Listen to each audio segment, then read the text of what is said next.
Time. Hi friends, ನಾನು ನಿಮ್ಮ Bharat C N ಮಾತಾಡ್ತಾ ಇರುವಂಥದ್ದು. ಸೊ ಈಗಾಗಲೇ ನಾವು ಎಲ್ಲ ಖಂಡಗಳ ಬಗ್ಗೆ ನೋಡ್ತಾ ಬರ್ತಾ ಇದ್ದೀವಿ. ಸೊ ಇವತ್ತು ನಾವು ಓಷಿಯಾನಿಯಾ ಖಂಡದ ಬಗ್ಗೆ ಕೆಲವೊಂದು ಮಾಹಿತಿಗಳನ್ನು ನೋಡೋದಿದೆ. ಸೊ ಈಗಾಗಲೇ ನಾವು ನಿನ್ನೆ ಒಂದು ತರಗತಿ ಒಳಗಡೆ ನಮ್ಮ ಏಷ್ಯಾ ಖಂಡದ ಬಗ್ಗೆ ಚರ್ಚೆಯನ್ನು ಮಾಡಿದ್ದೀವಿ.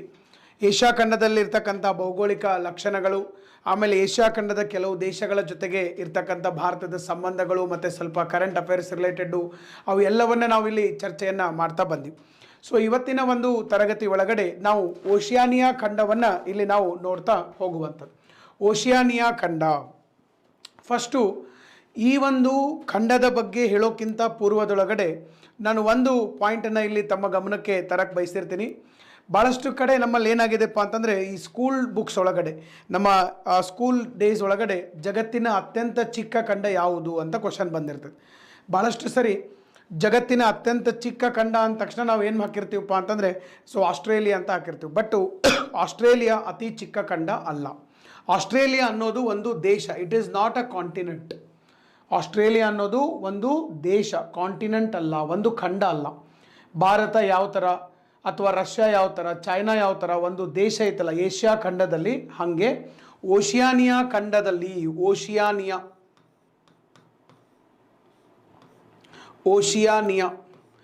ಓಷಿಯಾನಿಯಾ ಅನ್ನುವಂತಹ ಒಂದು ಖಂಡ ಇದೆ.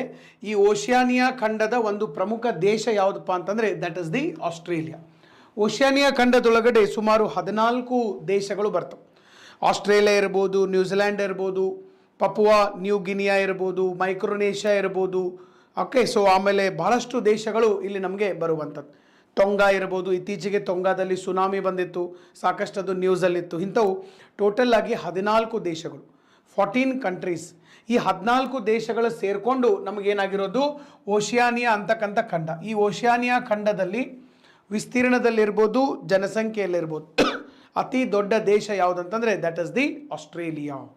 ಸೊ ಬಟ್ ಈಗೇನಾಗಿದೆ, ಆಸ್ಟ್ರೇಲಿಯಾ ಭಾಳ ದೊಡ್ಡದಿರೋದ್ರಿಂದ ಆ ಖಂಡದ ಹೆಸರನ್ನೇ ಆಸ್ಟ್ರೇಲಿಯಾ ಅಂತ ಕರೀತಾ ಇದ್ದಾರೆ. ಬಟ್ ಆ್ಯಕ್ಚುಲಿ ಆಸ್ಟ್ರೇಲಿಯಾ ಅನ್ನೋದು ಖಂಡ ಅಲ್ಲ, ಇದು ಒಂದು ದೇಶ. ಸೊ ಇಲ್ಲಿ ನಾವು ಒಂದೊಂದೇ ನೋಡ್ಕೊತ ಹೋಗುವಂಥದ್ದು ಆಸ್ಟ್ರೇಲಿಯಾ ಬಗ್ಗೆ ಎಲ್ಲ ಕಡೆ. ಸೊ ಇದನ್ನು ನೋಡೋಕ್ಕಿಂತ ಪೂರ್ವ ಭಾಗದೊಳಗಡೆ ಆಫೀಸರ್ಸ್ ಅಡ್ಡ ಟೆಲಿಗ್ರಾಮ್ ಚಾನಲ್ ಕೂಡ ಇದೆ. ಸೊ ಇಲ್ಲಿ ಪ್ರತಿದಿನದ ಪ್ರಚಲಿತ ವಿದ್ಯಮಾನಗಳು ಮತ್ತು ಸಾಕಷ್ಟು ವಿಷಯಗಳನ್ನು ಇದರೊಳಗಡೆ ನಾವು ಡಿಸ್ಕಸ್ ಮಾಡ್ತಾ ಹೋಗಿರ್ತೀವಿ. ಮತ್ತು ಇಲ್ಲೇನೇನು ನಾವು ಡಿಸ್ಕಸ್ ಮಾಡಿರ್ತೀವೋ ಎಲ್ಲ PPT PDF-ಗಳು, ಆ PDF ಫಾರ್ಮ್ಯಾಟ್ಗಳಲ್ಲಿ ಅವು ನಿಮಗೆ ಸಿಗುವಂಥದ್ದು. ಈಗಾಗಲೇ ಸಾಕಷ್ಟು ಜನ ವಿದ್ಯಾರ್ಥಿಗಳು ಅದರೊಳಗಡೆ ಇರುವಂಥದ್ದು. ಸೊ ನೀವು ಕೂಡ ಆ ಒಂದು ಚಾನಲ್ಗೆ ಜಾಯಿನ್ ಆಗಿ ಸಾಕಷ್ಟು ಉಪಯೋಗಗಳನ್ನು ತಗೊಳ್ಳೋಕ್ಕೆ ಸಾಧ್ಯ ಆಗಿರಬೇಕು. ವಿವಿಧ ಸ್ಪರ್ಧಾತ್ಮಕ ಪರೀಕ್ಷೆಗಳಿಗೆ ನಮ್ಮ ಪ್ರಚಲಿತ ವಿದ್ಯಮಾನಗಳಿರ್ಬೋದು, ಸ್ಟ್ರಾಟಜಿಕ್ ವಿಡಿಯೋಸ್ ಇರ್ಬೋದು, ಇಂಥ ಎಲ್ಲ ವೀಡಿಯೋಗಳನ್ನು ಅದರೊಳಗಡೆ ಅಪ್ಲೋಡ್ ಮಾಡ್ತಾ ಹೋಗಿರ್ತೀವಿ. ಅದರ ಜೊತೆಗೆ ಆ ವಿಡಿಯೋಗಾಗಿಯೇ ಸಪ್ರೇಟಾಗಿ ನಮ್ಮಲ್ಲಿ ಯೂಟ್ಯೂಬ್ ಚಾನಲ್ ಕೂಡ ಇರುವಂಥದ್ದು, ಆಫೀಸರ್ಸ್ ಅಡ್ಡ. ಇಲ್ಲೂ ಕೂಡ ಆಫೀಸರ್ಸ್ ಅಡ್ಡ ಅಂತಲೇ ಹೆಸರಿರುವಂಥದ್ದು, ಆಫೀಸರ್ಸ್ ಅಡ್ಡ ಯೂಟ್ಯೂಬ್ ಚಾನಲ್. ಸೊ ಯೂಟ್ಯೂಬ್ ಚಾನಲ್ಗೆ ಯಾರು ಜಾಯಿನ್ ಆಗಿಲ್ಲ, ಜಾಯಿನ್ ಆಗೋಕ್ಕೆ ಸಾಧ್ಯ ಆಗಿರಬೇಕು.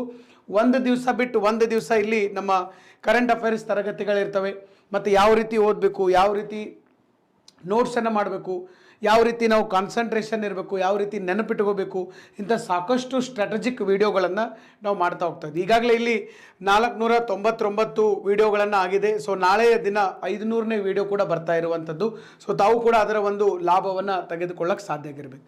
ಇನ್ನು ನೆಕ್ಸ್ಟು ಇಲ್ಲಿ ಏನು ನೀವು ನೋಡ್ತಾ ಇದ್ದೀರಲ್ಲ, ದಿಸ್ ಇಸ್ ದಿ ಓಷಿಯಾನಿಯಾ ಖಂಡ. ಓಷಿಯಾನಿಯಾ ಅನ್ನುವಂಥದ್ದು ಒಂದು ಖಂಡ ಇಲ್ಲಿ ಬರೆದಿದ್ದೀವಿ. ಇಲ್ಲಿ ಓಷಿಯಾನಿಯಾ ಅಂತೇಳಿ ನಿಮಗೆ ಸಿಗ್ತಾ ಇದೆ. ಇಲ್ಲೇನು ಬೋರ್ಡ್ ಮೇಲೆ ಸಿಗ್ತಾ ಇದೆ, ಇದು ಎಲ್ಲ ಟೋಟಲ್ ಆಗಿ ಓಷಿಯಾನಿಯಾ ಅನ್ನುವಂತಹ ಒಂದು ಖಂಡ. ಓಷಿಯಾನಿಯಾ ಅನ್ನುವಂಥ ಒಂದು ಖಂಡ. ಸೊ ಇಲ್ಲಿ ಓಷಿಯಾನಿಯಾ ಖಂಡದೊಳಗಡೆ ಬಹಳ ಪ್ರಮುಖವಾದಂತಹ ದೇಶ, ಅತ್ಯಂತ ಪ್ರಮುಖವಾದಂಥ ದೇಶ ಯಾವುದಪ್ಪ ಅಂತಂದರೆ ದಟ್ ಈಸ್ ಆಸ್ಟ್ರೇಲಿಯಾ ದೇಶ ಇಲ್ಲಿ ನಮಗೆ ಇರುವಂಥದ್ದು. ಸೊ ಆಸ್ಟ್ರೇಲಿಯಾ ಈಗಾಗಲೇ ನಾವೆಲ್ಲರೂ ನೋಡಿದ್ದೀವಿ. ಸೊ ಆಸ್ಟ್ರೇಲಿಯಾದ ಬಗ್ಗೆ ತಿಳ್ಕೊಳ್ಳೋಕ್ಕೆ ಇವತ್ತು ನಾವು ನೋಡ್ತಾ ಇದ್ದೀವಿ. ಸೊ ಇಲ್ಲಿ ಆಸ್ಟ್ರೇಲಿಯಾ ಇದೆ. ಮೊದಲು ನಾವು ದೇಶಗಳನ್ನು ನೋಡೋಣ. ಕೆಲವು ದೇಶಗಳು ಯಾವ ಖಂಡದಲ್ಲಿರ್ತಕ್ಕಂಥ ದೇಶಗಳು, ಓಷಿಯಾನಿಯಾ ಖಂಡದಲ್ಲಿರ್ತಕ್ಕಂತಹ ದೇಶಗಳು. ಆಸ್ಟ್ರೇಲಿಯಾ ಇದೆ. ಆಸ್ಟ್ರೇಲಿಯಾದನೇ ಒಂದು ಪಾರ್ಟ್, ಈಗ ಭಾರತದನೇ ಒಂದು ಪಾರ್ಟ್ ಯಾವುದಪ್ಪ, ನಮ್ಮ ಅಂಡಮಾನ್ ನಿಕೋಬಾರ್. ಆಮೇಲೆ ಈ ಕಡೆ ಲಕ್ಷದ್ವೀಪು ಅಂಡಮಾನ್ ನಿಕೋಬಾರ್ ಭಾರತದ ಮುಖ್ಯ ಭೂಮಿಯಿಂದ ದೂರ ಇರಬಹುದು, ಆದರೆ ಅವೆಲ್ಲ ಭಾರತ ದೇಶದಲ್ಲೇ ಬರುವಂಥದ್ದು. ಅದೇ ರೀತಿಯಾಗಿ ಆಸ್ಟ್ರೇಲಿಯಾಕ್ಕೆ ಯಾವುದಿದೆ ಇಲ್ಲಿ, ತಾಸ್ಮೇನಿಯಾ. ಆಸ್ಟ್ರೇಲಿಯಾಕ್ಕೆ ಯಾವುದಿದೆ ಇಲ್ಲಿ, ದಟ್ ಈಸ್ ತಾಸ್ಮೇನಿಯಾ ಅಂತ ಕರಿತೀವಿ. ಸೊ ತಾಸ್ಮೇನಿಯಾ ಅನ್ನುವಂತಹ ಒಂದು part, this is the integral part of Australia. ಇದಾದ್ಮೇಲೆ ಯಾವುದಿದೆ? ನ್ಯೂಜಿಲ್ಯಾಂಡ್. ನ್ಯೂಜಿಲ್ಯಾಂಡ್ ಸಿಗ್ತಾ ಇದೆ. ನ್ಯೂಜಿಲ್ಯಾಂಡ್ ಭಾಳಷ್ಟು ದಕ್ಷಿಣದಲ್ಲಿರ್ತಕ್ಕಂಥ ದೇಶ. ಇಡೀ ಜಗತ್ತಿನೊಳಗಡೆ ಇದರ ರಾಜಧಾನಿ ಅತ್ಯಂತ ದಕ್ಷಿಣಕ್ಕಿರುವಂಥ ರಾಜಧಾನಿ ನ್ಯೂಜಿಲ್ಯಾಂಡ್. ಡಿಸ್ಕಸ್ ಮಾಡೋಣ ನಾವು ನ್ಯೂಜಿಲ್ಯಾಂಡ್ ಬಗ್ಗೆ ಕೂಡ ನಾವಲ್ಲಿ ಹೋಗ್ತಾ ಹೋಗ್ತಾ ಡಿಸ್ಕಷನ್ ಮಾಡುವಂಥದ್ದು.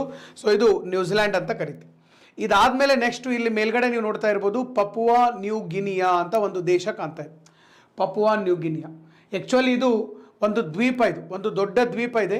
ಈ ದ್ವೀಪದೊಳಗಡೆ ಅರ್ಧ ಭಾಗ ಏಷ್ಯಾ ಖಂಡದ ಇಂಡೋನೇಷ್ಯಾ ದೇಶ ಇದೆ, ಇನ್ನು ಅರ್ಧ ಭಾಗ ಪಪುವಾ ನ್ಯೂ ಗಿನಿಯಾ, ಇದು ಓಷಿಯಾನಿಯಾ ಖಂಡದ ಪಪುವಾ ನ್ಯೂ ಗಿನಿಯಾ ಅನ್ನುವಂಥ ದೇಶ ಇಲ್ಲಿರುವಂಥ. ಇದಾದ ಮೇಲೆ ನೆಕ್ಸ್ಟ್ ಏನು ಬರ್ತಾವಲ್ಲ ಇವನು ಭಾಳಷ್ಟು ಸರಿ ನಾವು ಕೇಳೇ ಇರೋದಿಲ್ಲ, ಇವಿಷ್ಟೇ ನಾವು ಕೇಳೋದು. ಇದನ್ನು ಬಿಟ್ಟರೆ ಭಾಳಷ್ಟು ದೇಶಗಳು ಓಷಿಯಾನಿಯಾ ಖಂಡದಿಂದ ನ್ಯೂಸಲ್ಲಿ ಇರೋದಿಲ್ಲ. ಭಾಳ ಸಣ್ಣ ಸಣ್ಣ ದೇಶಗಳು. ಅವು ಎಷ್ಟು ಸಣ್ಣ ಸಣ್ಣ ದೇಶಗಳದಾವಪ್ಪ ಅಂತಂದರೆ ಮ್ಯಾಪ್ ಒಳಗಡೆ ಅವು ನಿಮಗೆ ಹಿಡಿಸೋದನ್ನೇ ಇಲ್ಲ, ಅಷ್ಟು ಸಣ್ಣ ಸಣ್ಣ ದೇಶಗಳು. ಇಲ್ಲಿ ನಾವು ಮುಖ್ಯವಾಗಿ ನೋಡಿದ್ದೀವಿ ಅಂತಂದರೆ ಯಾವುದು ಸೋಲೋಮನ್ ಐಲ್ಯಾಂಡ್ಸ್. ಸ್ವಲ್ಪ ನೀವು ಮಾರ್ಕ್ ಮಾಡೋಕ್ಕೆ ಸಾಧ್ಯ ಆಗಿರಬೇಕು ನಿಮ್ಮ ಮ್ಯಾಪ್ ಒಳಗಡೆ. Australia physical map, political map, Oceania physical map, political map open ಮಾಡೋಕ್ಕೆ ಸಾಧ್ಯ ಆಗಿರಬೇಕು. ನೆಕ್ಸ್ಟ್ ಇಲ್ಲಿ ನೀವು ನೋಡಿದ್ರಿ ಅಂತಂದರೆ ಸೋಲೋಮನ್ ಐಲ್ಯಾಂಡ್ಸ್ ಫಸ್ಟಿಗೆ ಕಾಣ್ತಾ ಇದೆ. ನೆಕ್ಸ್ಟು ಮಾರ್ಷಲ್ ಐಲ್ಯಾಂಡ್ಸ್, ಮೈಕ್ರೋನೇಷಿಯಾ ಇಲ್ಲಿ ಸಿಗ್ತಾ ಇದೆ. ಪಲಾವು.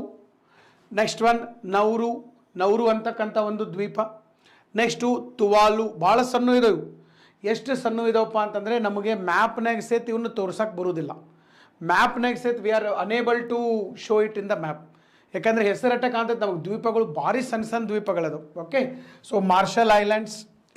Next Kiribati. ನೆಕ್ಸ್ಟ್ ಬರುವಂಥದ್ದು ಸಮೋವಾ. ಕಿರಿಬಾತಿ ಆದ ಕೂಡ ನೆಕ್ಸ್ಟ್ ಯಾವ್ದು ಬರ್ತದೆ? ಸಮೋವಾ ಆದ ಕೂಡ ವನೌತು ಅನ್ನೋದು ಒಂದು ದ್ವೀಪ. ಇನ್ನೊಂದು ಇಲ್ಲಿ ಸಣ್ಣದಿದೆ ಫಿಜಿ. 2018 ನರೇಂದ್ರ ಮೋದಿಯವರು ಫಿಜಿ ದೇಶಕ್ಕೆ ಭೇಟಿಯನ್ನು ಕೊಟ್ಟಿದ್ದರು. ಫಿಜಿ ಭಾಳ ಸಣ್ಣ ದೇಶ. ಈ ದೇಶಕ್ಕೆ ಭೇಟಿ ಕೊಟ್ಟಂಥ ಭಾರತದ ಪ್ರಥಮ ಪ್ರಧಾನಿಯವರು ನರೇಂದ್ರ ಮೋದಿಯವರು. ಫಿಜಿ ಅನ್ನುವಂಥ ದೇಶ ಯಾವ ಖಂಡದಲ್ಲಿ ಬರ್ತದೆ? ಓಷಿಯಾನಿಯಾ ಖಂಡದಲ್ಲಿ ಬರ್ತದೆ. ನೆಕ್ಸ್ಟು ಫಿಜಿ ಆದಮೇಲೆ ತೊಂಗಾ. ವೆರಿ ಇಂಪಾರ್ಟೆಂಟ್, ನೆನ್ಪಿಟ್ಕೊಟ್ರು. Very important sir. ಇದು ಭಾಳ ನ್ಯೂಸಲ್ಲಿತ್ತು. ಈಗ 2 ತಿಂಗಳದಿಂದ ನ್ಯೂಸಲ್ಲಿದೆ. ಯಾಕಂತಂದರೆ ತೊಂಗಾ ಅನ್ನುವಂತಹ ಈ ಒಂದು ದ್ವೀಪ ರಾಷ್ಟ್ರದಲ್ಲಿ ಭಾಳ ದೊಡ್ಡ ಪ್ರಮಾಣದಲ್ಲಿ ಸುನಾಮಿ ಬಂದಿತ್ತು. ಬಟ್ ಅದು ಭಾಳ ಸಣ್ಣ ದೇಶ ಇದೆ ಮತ್ತು ಅಲ್ಲಿ ಜನಸಂಖ್ಯೆ ಲಕ್ಷದ ಲೆಕ್ಕದಾಗೂ ಇಲ್ಲ, 1000 ಲೆಕ್ಕದಲ್ಲಿದೆ. ಸೊ ಹೀಗಾಗಿ ಬೇಗನೆ ಅಲ್ಲಿಂದ ಜನರನ್ನು ಬೇರೆ ಕಡೆ ಶಿಫ್ಟ್ ಮಾಡಿದ್ರು. ಹೀಗಾಗಿ ಅದು ಭಾಳ ನ್ಯೂಸಲ್ಲಿನೂ ಬರಲಿಲ್ಲ. ಬಟ್ ನೆನ್ಪಿಟ್ಕೊಳ್ರಿ, ತೊಂಗಾ ಅನ್ನುವಂತಹ ಒಂದು ದೇಶ ಇತ್ತೀಚೆಗೆ ನ್ಯೂಸಲ್ಲಿತ್ತು. ಯಾಕೆ ನ್ಯೂಸಲ್ಲಿತ್ತು? ಸುನಾಮಿ ಬಂದಿತ್ತು. ಯಾವ ಖಂಡದಲ್ಲಿದೆ? ಓಷಿಯಾನಿಯಾ ಖಂಡದಲ್ಲಿ ಇರುವಂಥದ್ದು. ನೆಕ್ಸ್ಟು ತೊಂಗಾ ಆದಮೇಲೆ ಸಮೋವಾ, ಕಿರಿಬಾತಿ. ಇವೆಲ್ಲ ಏನಪ್ಪ ಅಂತಂದರೆ ನಮ್ಮ ಇಡೀ ಈ ಒಂದು ಓಷಿಯಾನಿಯಾ ಖಂಡದಲ್ಲಿರ್ತಕ್ಕಂತಹ ಪ್ರಮುಖ ದೇಶಗಳು. ಇನ್ನೊಂದು ನೀವಿಲ್ಲಿ ಅಬ್ಸರ್ವ್ ಮಾಡಿರ್ಬೋದು, ಒಂದು ಲೈನ್ ಕಾಣ್ತಾ ಇದೆ. ನೀವು ಒಂದು ಲೈನ್ ಕಾಣ್ತಾ ಇದೆ. ಯಾವುದು? ಇಲ್ಲೊಂದು ಡ್ಯಾಶ್ ಅಂಥೇಳಿ ಇಲ್ಲೊಂದು ಲೈನ್ ಹಾಕ್ತಾ ಹೋಗಿದಾರ. ಸೊ ನೋಡ್ರಿ, ಇಲ್ಲೇನು ಲೈನ್ ಕಾಣ್ತಾ ಇದೆಯಲ್ಲ, ಈ ಲೈನ್ ಇದನ್ನು IDL ಅಂತ ಕರಿತೀವಿ ನಾವು, ಇಂಟರ್ನ್ಯಾಷನಲ್ ಡೇಟ್ ಲೈನ್, ಅಂತಾರಾಷ್ಟ್ರೀಯ ದಿನರೇಖೆ ಅಂತ ಕರಿತೀವಿ. ಭಾಳಷ್ಟು ಸರಿ ನೀವು ಜಿಯೋಗ್ರಫಿ ಒಳಗಡೆ ಓದಿರ್ತೀರಿ. ಏನಪ್ಪ ಅಂತಂದರೆ ಗ್ರೀನ್ವಿಚ್ ರೇಖೆ, ಲಂಡನ್ ಮೇಲೆ ಗ್ರೀನ್ವಿಚ್ ರೇಖೆ ಹಾದೋಗ್ತದೆ. ಅದನ್ನು ನಾವು 0 ಡಿಗ್ರಿ ಅಕ್ಷಾಂಶ ಅಂತ ಕರಿತೀವಿ. 0 ಡಿಗ್ರಿ ಅಕ್ಷಾಂಶ. ಈ 0 ಡಿಗ್ರಿ ಅಕ್ಷಾಂಶ ಏನೈತಲ್ಲ, ಈ 0 ಡಿಗ್ರಿ ಅಕ್ಷಾಂಶನೇ ನಮಗೆ ಗ್ರೀನ್ವಿಚ್ ರೇಖೆ. ಅದರ ಎಕ್ಸಾಕ್ಟ್ ಹಿಂದ್ಗಡೆ 180 ಡಿಗ್ರಿ ಇರೋದು ಯಾವುದಪ್ಪ ಅಂತಂದರೆ ಇಂಟರ್ನ್ಯಾಷನಲ್ ಡೇಟ್ ಲೈನ್, ಅಂತಾರಾಷ್ಟ್ರೀಯ ದಿನರೇಖೆ ಅಂತ ಕರಿತೀವಿ. ಅದು ಕೂಡ ಓಷಿಯಾನಿಯಾ ಖಂಡದಲ್ಲಿ ಇಲ್ಲಿ ಹಾದು ಹೋಗುವಂಥದ್ದು. ಇವು ಯಾವುದೇ ದ್ವೀಪಗಳ ಮೇಲೆ ಆ ಒಂದು ರೇಖೆ ಹಾದು ಹೋಗದಂಗೆ ಅದನ್ನು ರೇಖೆಯನ್ನು ಎಳೆದಿದ್ದಾರೆ. ಯಾಕಂದರೆ ಒಂದು ಸ್ವಲ್ಪ ರೇಖೆ ಏನಾದರೂ ಈ ದ್ವೀಪಗಳ ಮೇಲೆ ಹಾಕಿಬಿಟ್ಟು ಅಂತಂದರೆ ಒಂದು ದಿವಸ ಡಿಫ್ರೆನ್ಸ್ ಆಗಿಬಿಡ್ತದೆ. ಒಂದೇ ಊರಾಗೆ ಆ ಕಡೆ ಸೋಮವಾರ ಇರ್ತದೆ, ಈ ಕಡೆ ಮಂಗಳವಾರ ಇರ್ತದೆ, ಡೇಟ್ ಹೆಚ್ಚು ಕಡಿಮೆ ಆಗಿಬಿಡ್ತದೆ. ಸೊ ಅದಕ್ಕಾಗಿ ಆ ಒಂದು ಕನ್ಫ್ಯೂಷನನ್ನು ಅವಾಯ್ಡ್ ಮಾಡೋಕ್ಕಂತೇಳಿ ಇದನ್ನು ಮಾಡಿರುವಂಥದ್ದು. ಸೊ ಈಗ ನಾನು ಏನು ಹೇಳ್ತಾ ಇದ್ದೀನಿಲ್ಲ, this is what that is Oceania ಖಂಡ. ಜಗತ್ತಿನ ಅತ್ಯಂತ ಚಿಕ್ಕ ಖಂಡ ಓಷಿಯಾನಿಯಾ. ಅದರೊಳಗಡೆ ಟೋಟಲ್ ಆಗಿ 14 ದೇಶಗಳು ಇಲ್ಲಿ ಇರುವಂಥದ್ದು. Total there are 14 countries. ಒಂದು ಕಡೆ ಬರ್ಕೊಡ್ರಿ, ನಿಮಗೆ ಹಿಂದೆ ನಿಮ್ಮ ಮ್ಯಾಪಲ್ಲಿ ಕೂಡ ಕೊಟ್ಟಿರ್ತಾರೆ. ನಿಮ್ಮ ಮ್ಯಾಪಲ್ಲಿ ಕೂಡ ಕೊಡ್ತಾ ಹೋಗಿರ್ತಾರೆ, ಒಂದು ಕಡೆ ನೀವು ಕೂಡ ಬರ್ಕೊಳ್ಳೋಕೆ ಸಾಧ್ಯ ಆಗಿರ್ಬೇಕು. ಸೊ 14 ದೇಶಗಳು ಯಾವ್ಯಾವ ಇದಾವ? So which are those 14 countries? First one that is Australia. Australia ಇದೆ. ಆಸ್ಟ್ರೇಲಿಯಾ ಆದಮೇಲೆ ಈ ಕಡೆ Micronesia, next Fiji, Kiribati, Marshall Islands, Marshall ದ್ವೀಪಗಳು, ನೆಕ್ಸ್ಟು ನೌರು ಅಂತಕ್ಕಂಥ ದ್ವೀಪ ಇದೆ, Nauru, New Zealand, Palau, Papua New Guinea, ಆಮೇಲೆ ಸಮೋವಾ, ಸೋಲೊಮನ್ ಐಲ್ಯಾಂಡ್ಸ್, ಸೋಲೊಮನ್ ದ್ವೀಪಗಳು, ನೆಕ್ಸ್ಟು ತೊಂಗಾ, ಆಮೇಲೆ ನೆಕ್ಸ್ಟು ತುವಾಲು ಕೂಡ ಭಾಳ ನ್ಯೂಸಲ್ಲಿತ್ತು, ಬಟ್ ಈಗ ಸದ್ಯ ಇಲ್ಲದು 2018ರಿಂದ ನ್ಯೂಸಲ್ಲಿದೆ ಇದು. ಯಾಕಂತಂದರೆ because of global warming and climate change. Global warming, ಭೂಮಿಯ ತಾಪ ಏರಿಕೆ ಮತ್ತು ವಾಯುಗುಣ ಬದಲಾವಣೆ. ಭೂತಾಪ ಏರಿಕೆ ಮತ್ತು ವಾಯುಗುಣ ಬದಲಾವಣೆಯಿಂದಾಗಿ ಈ ಒಂದು ದೇಶದಲ್ಲಿ ಸಮುದ್ರದ ಮಟ್ಟ ಹೆಚ್ಚಾಗ್ತಾ ಇದೆ. ಹೀಗಾಗಿ ದೇಶಗಳು ಮುಳುಗ್ತಾ ಇದ್ದವು. ನಿಮಗೆ ಗೊತ್ತಿದೆ, ಸೂರ್ಯನಿಂದ ಪ್ರತಿ ದಿವಸ ಶಾಖಶಕ್ತಿ ಬರ್ತದೆ. ಸೂರ್ಯನಿಂದ ಪ್ರತಿ ದಿವಸ ಶಾಖಶಕ್ತಿ ಬರ್ತದೆ. ಬಂದಂಥ ಶಾಖಶಕ್ತಿ ಭೂಮಿಯನ್ನು ಹೀಟ್ ಮಾಡ್ತದೆ. ಹೀಟ್ ಮಾಡಿ ನೆಕ್ಸ್ಟ್ ಹೀಟ್ ಎನರ್ಜಿ ಮತ್ತೆ ಹೋಗ್ತದೆ. ಅವ ಕೆಂಪು ಕಿರಣಗಳ ರೂಪದಲ್ಲಿ ಹೋಗ್ತದೆ. ಬರಬೇಕಾದಾಗ ನಿರಳಾತೀತ ಕಿರಣಗಳ ರೂಪದಲ್ಲಿ ಬರ್ತದೆ. ಈ ಬಂದು ವಾಪಸ್ ಹೋಗ್ಬೇಕಾದ, ಬಟ್ ಅದು ಹೋಗೋಕ್ಕೆ ಹಸಿರು ಮನೆ ಅನಿಲಗಳು ಬಿಡ್ತಾ ಇಲ್ಲ. CH4, methane, carbon dioxide, CFC, HFC ಇವೆಲ್ಲ ಏನು ಮಾಡ್ತಾ ಇದ್ದಾವೆ ಅಂತಂದರೆ ಈ ಹೀಟನ್ನು ಹಿಡಿದಿಡ್ತಾ ಇದ್ದಾವೆ. ಈ ಹೀಟನ್ನು ಹಿಡಿದಿಡೋದ್ರಿಂದ ಭೂಮಿಯ ಒಳಗಡೆ ತಾಪಮಾನ ಹೆಚ್ಚಾಗ್ತಾ ಇದೆ. ಇದನ್ನೇ ನಾವು ಗ್ಲೋಬಲ್ ವಾರ್ಮಿಂಗ್ ಅಂಥೇಳಿ ಕರಿತೀವಿ. ಭೂಮಿಯ ಒಳಗಡೆ ತಾಪಮಾನ ಹೆಚ್ಚಾಗೋದ್ರಿಂದ global warming, globe is warming. Okay, so global warming ಅಂಥೇಳಿ ನಾವು ಇದನ್ನು ಕರಿತೀವಿ. ಸೊ ಹೀಗಾಗಿ ಗ್ಲೋಬಲ್ ವಾರ್ಮಿಂಗ್ ಆತಂದರೆ ಪ್ರಾಬ್ಲಮ್ ಏನಾಗ್ತದಪ್ಪ ಅಂತಂದರೆ, ಭೂಮಿಯ ಮೇಲೆ ಇಲ್ಲಿ ಮೇಲ್ಗಡೆ ಮತ್ತು ಕೆಳಗಡೆ, ಮೇಲ್ಗಡೆ ನಮಗೆ ಆರ್ಕ್ಟಿಕ್ ಇದೆ, ಕೆಳಗಡೆ ಅಂಟಾರ್ಟಿಕ್ ಇದೆ, ಎರಡೂ ಕಡೆ ಐಸ್ ಇದೆ. ಭೂಮಿಯ ತಾಪಮಾನ ಹೆಚ್ಚಾದರೆ ಐಸ್ ಕರಗಕ್ಕೆ ಶುರುವಾಗ್ತದೆ, ಮಂಜುಗಡ್ಡೆ ಕರಗಕ್ಕೆ ಶುರುವಾಗ್ತದೆ. ಸೊ ಈ ರೀತಿಯಾಗಿ ಸರ್ ಮಂಜುಗಡ್ಡೆ ಕರಗಕತ್ತೀವಿ ಅಂತಂದರೆ ಕರಗಿ ನದಿ, ಹೊಳೆ, ಹಳ್ಳಗಳ ಮೂಲಕ ಸಮುದ್ರವನ್ನು ಸೇರ್ತದೆ. ಅದು ಬಂದು ಸಮುದ್ರವನ್ನು ಸೇರೋದ್ರಿಂದ ಸಮುದ್ರದ ಮಟ್ಟ ಹೆಚ್ಚಾಗ್ತದೆ. ಸಮುದ್ರದ ಮಟ್ಟ ಹೆಚ್ಚಾಗಕತ್ತಂದರೆ ದೇಶಗಳು ಮುಳುಗ್ತವೆ. ಅಂಥ ಒಂದು ಮುಳುಗುವಂಥ ದೇಶಗಳ ಪೈಕಿ ಇದು ದೇಶ ಒಂದು. ಯಾವುದು? ದಟ್ ಈಸ್ ತುವಾಲು ಅಂತಕ್ಕಂತಹ ಒಂದು ದೇಶ. ಸೊ ಇದು ಕೂಡ ಇತ್ತೀಚೆಗೆ ಏನಾಗ್ತಾ ಇದೆಪ್ಪ ಅಂತಂದರೆ ಮುಳುಗ್ತಾ ಹೋಗ್ತಾ ಇರುವಂಥದ್ದು. ಇದಾದ ಮೇಲೆ ನೆಕ್ಸ್ಟಿಗೆ ಬರುವಂಥದ್ದು ಯಾವುದು? That is Vanuatu. Okay, so ಇವೆಲ್ಲ ಓಷಿಯಾನಿಯಾ ಖಂಡದಲ್ಲಿರ್ತಕ್ಕಂಥ ದೇಶಗಳು. ಬಟ್ ಜನಸಂಖ್ಯೆ ಮತ್ತು ವಿಸ್ತೀರ್ಣದಲ್ಲಿ ಓಷಿಯಾನಿಯಾ ಖಂಡದ ಅತಿ ದೊಡ್ಡ ದ್ವೀಪ ಯಾವುದಪ್ಪ? ಅತಿ ದೊಡ್ಡ ದ್ವೀಪ ಅಂತಂದರೆ ದ್ವೀಪ ರಾಷ್ಟ್ರ, that is the Australia. But ಸಿಕ್ಕಾಪಟ್ಟೆ ಹವಾ ಇರೋದು ಆಸ್ಟ್ರೇಲಿಯಾದನೇ ಹವಾ ಇರುವಂಥದ್ದು. ಓಕೆ, ಇನ್ನು ನೆಕ್ಸ್ಟ್ ಆಸ್ಟ್ರೇಲಿಯಾ ನೋಡಿಕೊಂಡು ನಾವು ಮುಂದೆ ಹೋಗೋಣ. ಆಸ್ಟ್ರೇಲಿಯಾ, ಈಗಾಗಲೇ ನಾವು ಆಸ್ಟ್ರೇಲಿಯಾ ಬಗ್ಗೆ ಸಾಕಷ್ಟು ಬಾರಿ ಕೇಳಿರ್ತೀವಿ. ಸೊ ಆಸ್ಟ್ರೇಲಿಯಾವನ್ನು ಮೊದಲು ಏನು ಮಾಡಿದಾರಪ್ಪ ಅಂತಂದರೆ ಒಂದು 4-5 ಭಾಗಗಳಾಗಿ ಇವನ್ನು ವಿಂಗಡಣೆ ಮಾಡಿರುವಂಥದ್ದು. ಮುಖ್ಯವಾಗಿ 5 ಭಾಗಗಳನ್ನಾಗಿ ಮಾಡಿರುವಂಥದ್ದು. ಫಸ್ಟ್ ಒನ್ ನಾರ್ದರ್ನ್ ಟೆರಿಟರಿ ಅಂತ ಮಾಡಿದ್ದಾರೆ. ಇಲ್ಲಿ ಫಸ್ಟ್ ಒನ್ ಏನು ಮಾಡಿದ್ದಾರೆ? ದಟ್ ಈಸ್ ನಾರ್ದರ್ನ್ ಟೆರಿಟರಿ ಅಂತ ಮಾಡಿದ್ದಾರೆ ಇಲ್ಲಿ, ನಾರ್ದರ್ನ್ ಟೆರಿಟರಿ. ನೆಕ್ಸ್ಟು ಎರಡನೇದು ಬರೋದು ಸೌತ್ ಆಸ್ಟ್ರೇಲಿಯಾ. ಇದಾದಮೇಲೆ ನೆಕ್ಸ್ಟ್ ಬರೋದು ಸರ್ ಕ್ವೀನ್ಸ್ಲ್ಯಾಂಡ್ ಅಂತ ಬರ್ತದೆ, ಕ್ವೀನ್ಸ್ಲ್ಯಾಂಡ್ ಆದಮೇಲೆ ನ್ಯೂ ಸೌತ್ ವೇಲ್ಸ್ ಅಂತ ಬರುವಂಥದ್ದು, ನ್ಯೂ ಸೌತ್ ವೇಲ್ಸ್ ಅಂತ ಬರ್ತದೆ. ಇದಾದಮೇಲೆ ವೆಸ್ಟರ್ನ್ ಆಸ್ಟ್ರೇಲಿಯಾ ಅಂತ ಬರುವಂಥದ್ದು, western Australia. So western Australia, northern territory, ಆಮೇಲೆ ನೆಕ್ಸ್ಟು ಸೌತ್ ಆಸ್ಟ್ರೇಲಿಯಾ, ಕ್ವೀನ್ಸ್ಲ್ಯಾಂಡ್, ಆಮೇಲೆ ನ್ಯೂ ಸೌತ್ ವೇಲ್ಸ್. ಇವೆಲ್ಲ ಏನಪ್ಪ ಅಂತಂದರೆ ನಮ್ಮ ಆಸ್ಟ್ರೇಲಿಯಾದಲ್ಲಿ ಇರುವಂಥ ಭಾಗಗಳು. ಅಂದರೆ ಪ್ರಮುಖವಾಗಿ ಒಂದಿಷ್ಟು ಭಾಗಗಳನ್ನಾಗಿ ಮಾಡಿರುವಂಥದ್ದು. ಸೊ ಇನ್ನು ನಾವೇನು ಮಾಡೋಣ ಅಂತಂದರೆ ಆಸ್ಟ್ರೇಲಿಯಾದೊಳಗಡೆ ಪ್ರಮುಖವಾಗಿ ಕೆಲವು ನಗರಗಳನ್ನು ನೋಡೋಣ, ಇಂಪಾರ್ಟೆಂಟ್ ಸಿಟಿ.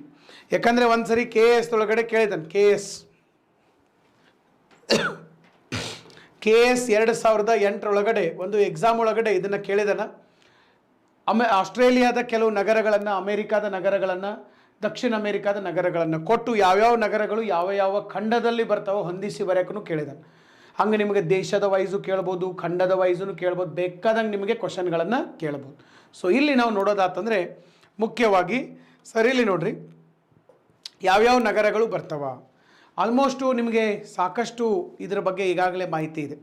ನಮ್ಮ ಆಸ್ಟ್ರೇಲಿಯಾದಲ್ಲಿರ್ತಕ್ಕಂತಹ ನಗರಗಳನ್ನು ನೀವು ಈಗಾಗಲೇ ಕೇಳಿರ್ತೀರಿ.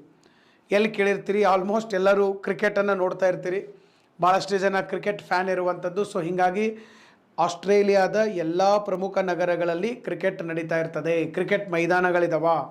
ಸೊ ಹೀಗಾಗಿ ಆಸ್ಟ್ರೇಲಿಯಾದಲ್ಲಿ ಕ್ರಿಕೆಟ್ ಮೈದಾನ ಇರೋದರಿಂದ ಎಲ್ಲ ನಗರಗಳ ಬಗ್ಗೆ ನಿಮಗೂ ಕೂಡ ಪರಿಚಯ ಇರ್ತದೆ.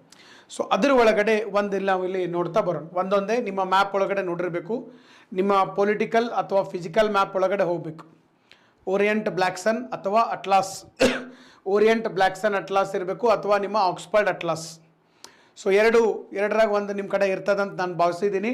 ಸೊ ನಿಮ್ಮ ಹೈಲೈಟ್ರಿಂದ ಒಂದು ಮಾರ್ಕ್ ಮಾಡೋಕ್ಕೆ ಸಾಧ್ಯ ಆಗಿರಬೇಕು. ಫಸ್ಟ್ ನಗರ ಕಾಣ್ತಾ ಇದೆ, that is Brisbane. First important city of Australia, that is Brisbane ಅಂತೇಳಿ ಕರಿತೀವಿ. ಬ್ರಿಸ್ಬೇನ್ ಯಾವುದಿದು? That is Brisbane. ನೆಕ್ಸ್ಟು ಎರಡನೇದು ಬರೋದು ಯಾವುದಪ್ಪ ಅಂತಂದರೆ ದಟ್ ಈಸ್ ಸಿಡ್ನಿ. ಎರಡನೇದು ಯಾವುದಿದೆ ಇಲ್ಲಿ? ಸಿಡ್ನಿ. ಒಂದನೇದ್ದು ನಮಗೆ ಬ್ರಿಸ್ಬೇನ್ ಇದೆ, ಎರಡನೇದ್ದು ನಮಗೆ ಸಿಡ್ನಿ ಇರುವಂಥದ್ದು. ಬ್ರಿಸ್ಬೇನ್, ಎರಡನೇದ್ದು ಸಿಡ್ನಿ. ಸಿಡ್ನಿ ಆದಮೇಲೆ next capital city of Australia, ರಾಜಧಾನಿ.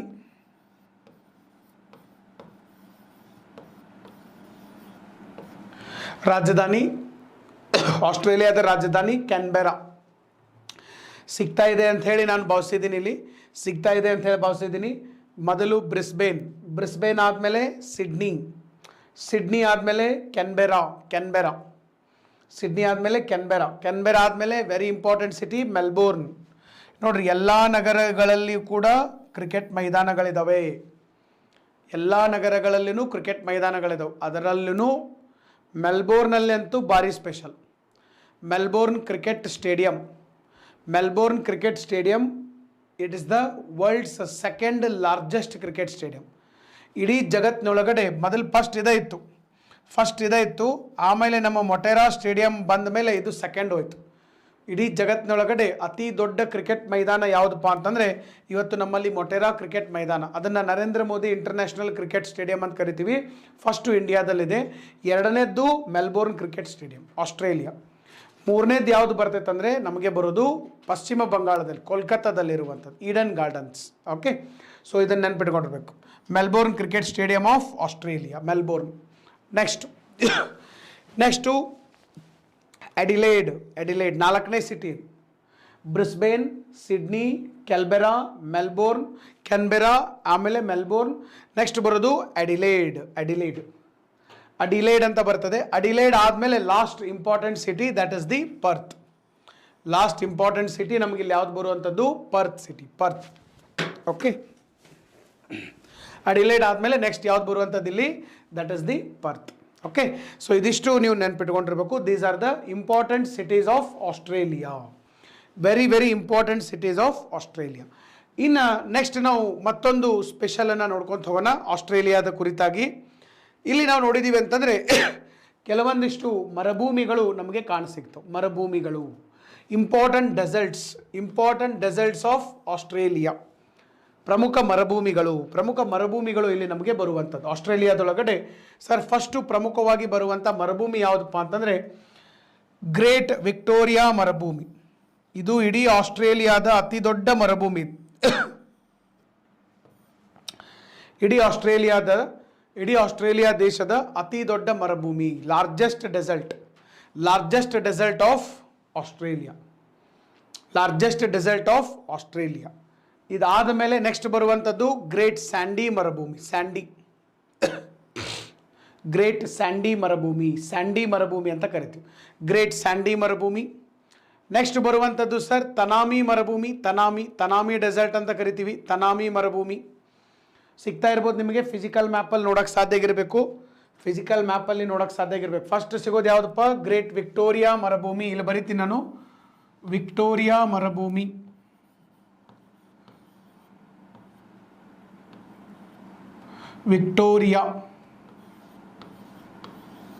ವಿಕ್ಟೋರಿಯಾ ಮರುಭೂಮಿ. ಆಮೇಲೆ ಎರಡನೇದ್ದು ಗ್ರೇಟ್ ಸ್ಯಾಂಡಿ ಮರುಭೂಮಿ.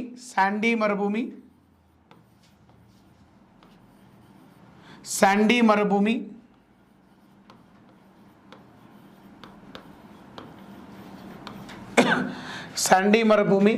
ಇದಾದ್ಮೇಲೆ ನೆಕ್ಸ್ಟ್ ಬರೋದು ತನಾಮಿ ಮರುಭೂಮಿ.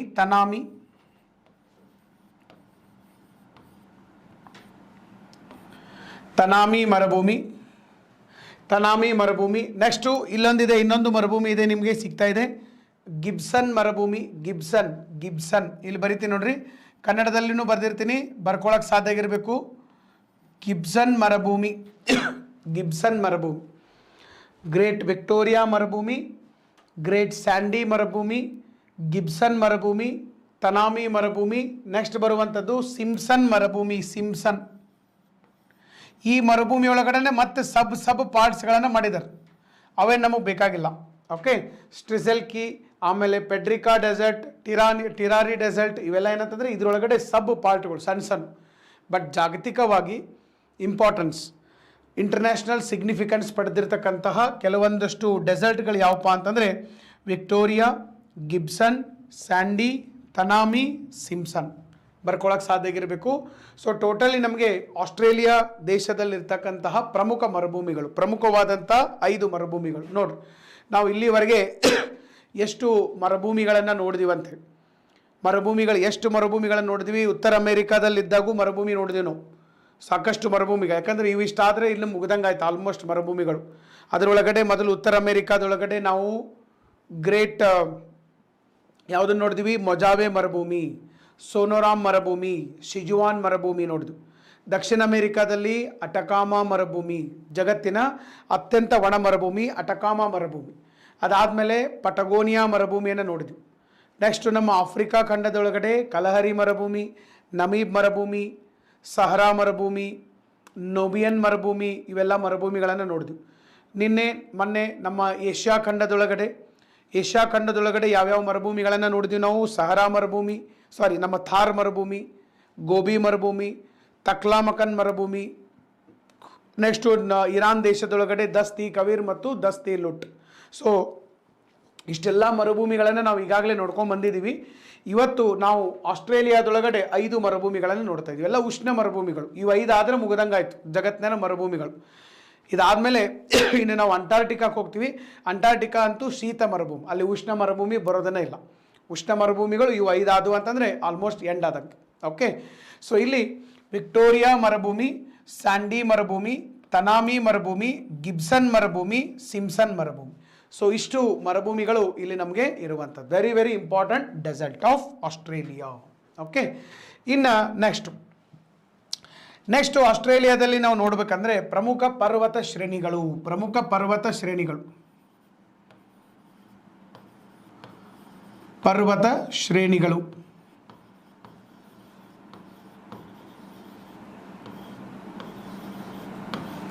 ಪ್ರಮುಖ ಪರ್ವತ ಶ್ರೇಣಿಗಳು ಈಗಾಗಲೇ ನಾವು ನೋಡಿದ್ದೀವಿ. ಉತ್ತರ ಅಮೇರಿಕಾದೊಳಗಡೆ ನಾನು ಜಸ್ಟ್ ನಿಮಗೆ ಸ್ವಲ್ಪ ರಿವೈಸ್ ಆಗ್ತಾ ಇದೆ, ಯಾಕಂದರೆ ರಿವಿಷನ್ ಮಾಡ್ಕೊತಿರ್ಬೇಕು. ಇಲ್ಲಾಂದರೆ ನಾವು ಹಾಗೆ ಒಂದೊಂದೇ ಖಂಡಗಳು ಮುಗಿಸ್ತಾ ಹೋಗ್ತೀವಿ, ಒಂದೊಂದೇ ನೆನಪು ಹಾರ್ತಾ ಹೋಗ್ತವೆ. ಸೊ ಅದಕ್ಕಾಗಿ ಪದೇ ನಾವು ರಿವಿಸಿಟನ್ನು ಮಾಡ್ತಿರ್ಬೇಕು. ಉತ್ತರ ಅಮೇರಿಕಾದೊಳಗಡೆ ನಮಗೆ ರಾಕಿ ಪರ್ವತ ಶ್ರೇಣಿಗಳಿದ್ದು, ದಕ್ಷಿಣ ಅಮೇರಿಕಾದಲ್ಲಿ ಆ್ಯಂಡೀಸ್ ಪರ್ವತ ಶ್ರೇಣಿಗಳಿದ್ದಾವೆ. ಆಮೇಲೆ ನೆಕ್ಸ್ಟು ಯುರೋಪ್ ಖಂಡದೊಳಗಡೆ ನಮಗೆ ಯಾವುದು ಅಲಾಸ್ಕಾ ಆಲ್ಪ್ಸ್ ಪರ್ವತ ಶ್ರೇಣಿಗಳು, ಉರಲ್ ಪರ್ವತ ಶ್ರೇಣಿಗಳು, ಆಫ್ರಿಕಾದೊಳಗಡೆ ಅಟ್ಲಾಸ್ ಪರ್ವತ ಶ್ರೇಣಿಗಳು, ನಾರ್ತ್ ವೆಸ್ಟರ್ನ್ ಆಫ್ ಆಫ್ರಿಕಾ, ಮತ್ತು ನಿನ್ನೆ ನಮ್ಮ ಹಿಮಾಲಯ ಪರ್ವತ ಶ್ರೇಣಿಗಳು. ಇವತ್ತು ನಾವು ಯಾವ ಪರ್ವತ ಶ್ರೇಣಿಗಳನ್ನು ನೋಡ್ತಾ ಇದ್ದೀವಿ, ಆಸ್ಟ್ರೇಲಿಯಾದ ಪ್ರಮುಖ ಪರ್ವತ ಶ್ರೇಣಿಗಳು. ಆಸ್ಟ್ರೇಲಿಯಾದಲ್ಲಿ ಫಸ್ಟ್ ಪ್ರಮುಖ ಪರ್ವತ ಶ್ರೇಣಿ ಅಂತಂದರೆ ಬರೋದು ಯಾವುದಪ್ಪ ಅಂತಂದರೆ great dividing range of Australia. ಇಲ್ಲಿ ಬರ್ದಿದ್ದಾರೆ ನೋಡ್ರಿ, great dividing ranges of Australia. Great dividing ಪರ್ವತ ಶ್ರೇಣಿಗಳು, ಗ್ರೇಟ್ ಡಿವೈಡಿಂಗ್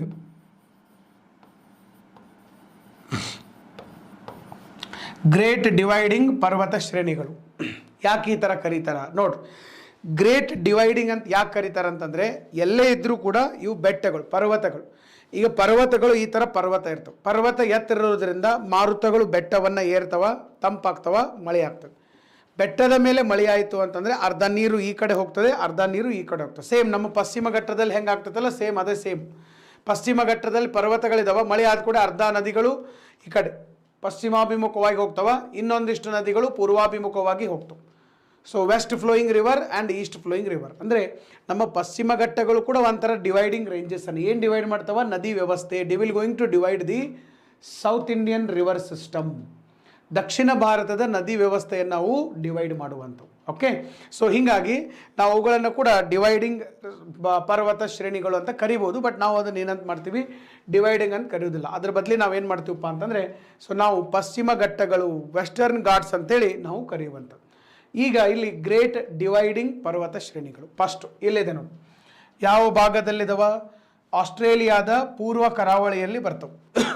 ಆಸ್ಟ್ರೇಲಿಯಾದ ಪೂರ್ವ ಕರಾವಳಿಯಲ್ಲಿ ಬರ್ತಕ್ಕಂಥ ಪರ್ವತ ಶ್ರೇಣಿಗಳು ಗ್ರೇಟ್ ಡಿವೈಡಿಂಗ್ ಪರ್ವತ ಶ್ರೇಣಿಗಳು. ಆಲ್ಮೋಸ್ಟ್ ಇವು ಆಸ್ಟ್ರೇಲಿಯಾದ ಈಶಾನ್ಯ ಭಾಗದಲ್ಲೇ ಶುರುವಾಗ್ತವೆ. ಆಲ್ಮೋಸ್ಟ್ ನಾರ್ತ್ ಈಸ್ಟಲ್ಲಿ ಶುರುವಾಗ್ತವೆ, ಆಲ್ಮೋಸ್ಟ್ ಸೌತ್ ಈಸ್ಟಲ್ಲಿ ಎಂಡ್ ಆಗ್ತವೆ.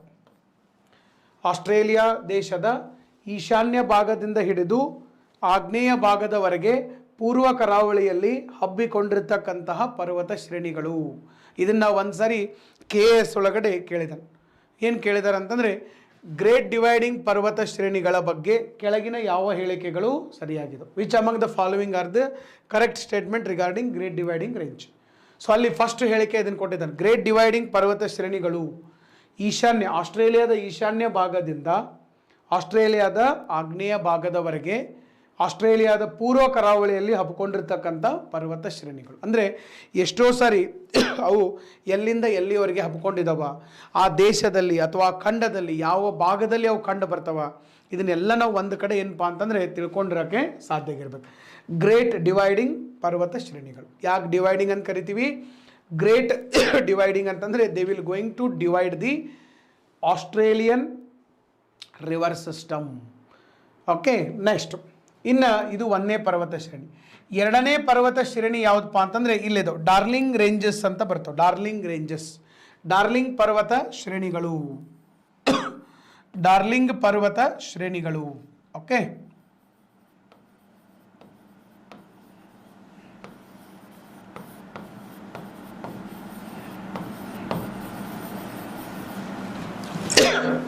ಡಾರ್ಲಿಂಗ್ ಪರ್ವತ ಶ್ರೇಣಿಗಳು ಅಂತ ಹೇಳಿ ಕರಿತೀವಿ. ಇವು ಎಲ್ಲಿ ಬರ್ತಾವ? ಆಸ್ಟ್ರೇಲಿಯಾದ ಸೌತ್ ವೆಸ್ಟಲ್ಲಿ ಬರ್ತವೆ, ನೈಋತ್ಯ ದಿಕ್ಕಿನಲ್ಲಿ ಬರ್ತವೆ. ಎಲ್ಲಿಪ್ಪ ಎಕ್ಸಾಕ್ಟ್ಲಿ ಅಂತಂದರೆ ಆಗಲೇ ನಾವು ಇದನ್ನು ನೋಡಿದ್ದೀವಿ. ಯಾವುದು? ವಿಕ್ಟೋರಿಯಾ ಡೆಸರ್ಟ್, ವಿಕ್ಟೋರಿಯಾ ಮರುಭೂಮಿಯನ್ನು ನೋಡಿದ್ವಿ. ವಿಕ್ಟೋರಿಯಾ ಅಥವಾ ಗ್ರೇಟ್ ವಿಕ್ಟೋರಿಯಾ ಎರಡೂ ಒಂದೇ. ಸೊ ಈ ಗ್ರೇಟ್ ವಿಕ್ಟೋರಿಯಾ ಮರುಭೂಮಿಯಿಂದ ಸ್ವಲ್ಪ ಕೆಳಗಡೆ ನೈಋತ್ಯ ಭಾಗದಲ್ಲಿ ಕಂಡುಬರುವಂಥದ್ದು. ಗ್ರೇಟ್ ವಿಕ್ಟೋರಿಯಾ ಮರುಭೂಮಿಯಿಂದ ಕೆಳಗಡೆಗೆ ನೈಋತ್ಯ ಭಾಗದಲ್ಲಿ ಇವೆಲ್ಲ ನಮಗೆ ಕಂಡುಬರುವಂಥದ್ದು.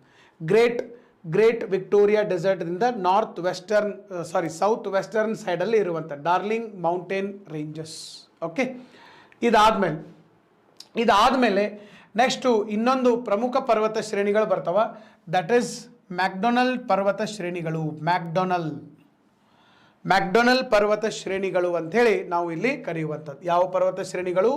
ಮ್ಯಾಕ್ಡೊನಲ್ ಪರ್ವತ ಶ್ರೇಣಿಗಳ ನಿಮ್ಗೆ ಎಲ್ಲಿ ಬರ್ತಾವಪ್ಪ ಅಂತಂದರೆ ಆಗಲೇ ನಾವು ಎರಡು ಮರುಭೂಮಿಯನ್ನು ನೋಡಿದ್ವಿ. ಮಾರ್ಕ್ ಮಾಡ್ಕೊಂಡಿರ್ಬೋದು ಎಲ್ಲರೂ. ಎರಡು ಮರುಭೂಮಿ ನೋಡಿದ್ದೀವಿ. ಗಿಬ್ಸನ್ ಮರುಭೂಮಿ ಇದೆ, ಈ ಕಡೆಗೆ ಸಿಂಪ್ಸನ್ ಮರುಭೂಮಿ ಇದೆ. ಇಲ್ಲಿ ಗಿಬ್ಸನ್ ಮರುಭೂಮಿ ಇದೆ, ಈ ಕಡೆಗೆ ಸಿಂಪ್ಸನ್ ಮರುಭೂಮಿ ಇದೆ. ಈ ಗಿಬ್ಸನ್ನು ಮತ್ತು ಸಿಂಪ್ಸನ್ ಮರುಭೂಮಿಯ ಮಧ್ಯಭಾಗದಲ್ಲಿ ಸ್ವಲ್ಪ ಮೇಲ್ಗಡೆ ಹೋಗ್ಬೇಕು. ಇಲ್ಲಿ ನಮಗೇನು ಸಿಗ್ತದಪ್ಪ ಅಂತಂದರೆ ಮ್ಯಾಕ್ಡೊನಲ್ಡ್ ಪರ್ವತ ಶ್ರೇಣಿಗಳು. ಮ್ಯಾಕ್ಡೊನಲ್ ಪರ್ವತ ಶ್ರೇಣಿಗಳು ಅಂಥೇಳಿ ಕರಿತೀವಿ. ಈ ಪರ್ವತ ಶ್ರೇಣಿಗಳು ನಮಗೆ ಇಲ್ಲಿ ಕಂಡುಬರುವಂಥದ್ದು. ಇದಾದ ಮೇಲೆ ಇನ್ನೊಂದು ಪ್ರಮುಖ ಪರ್ವತ ಶ್ರೇಣಿ ಇದೆ, ಆಸ್ಟ್ರೇಲಿಯಾದ 4ನೇ ಪ್ರಮುಖ ಪರ್ವತ ಶ್ರೇಣಿ. ಯಾವುದು? ಇದು ಮ್ಯಾಕ್ಡೊನಲ್ ಪರ್ವತ ಶ್ರೇಣಿಗಳು. ಇಲ್ಲಿ ಬರೆದಿರ್ತೀನಿ, ಮ್ಯಾಕ್ಡೊನಲ್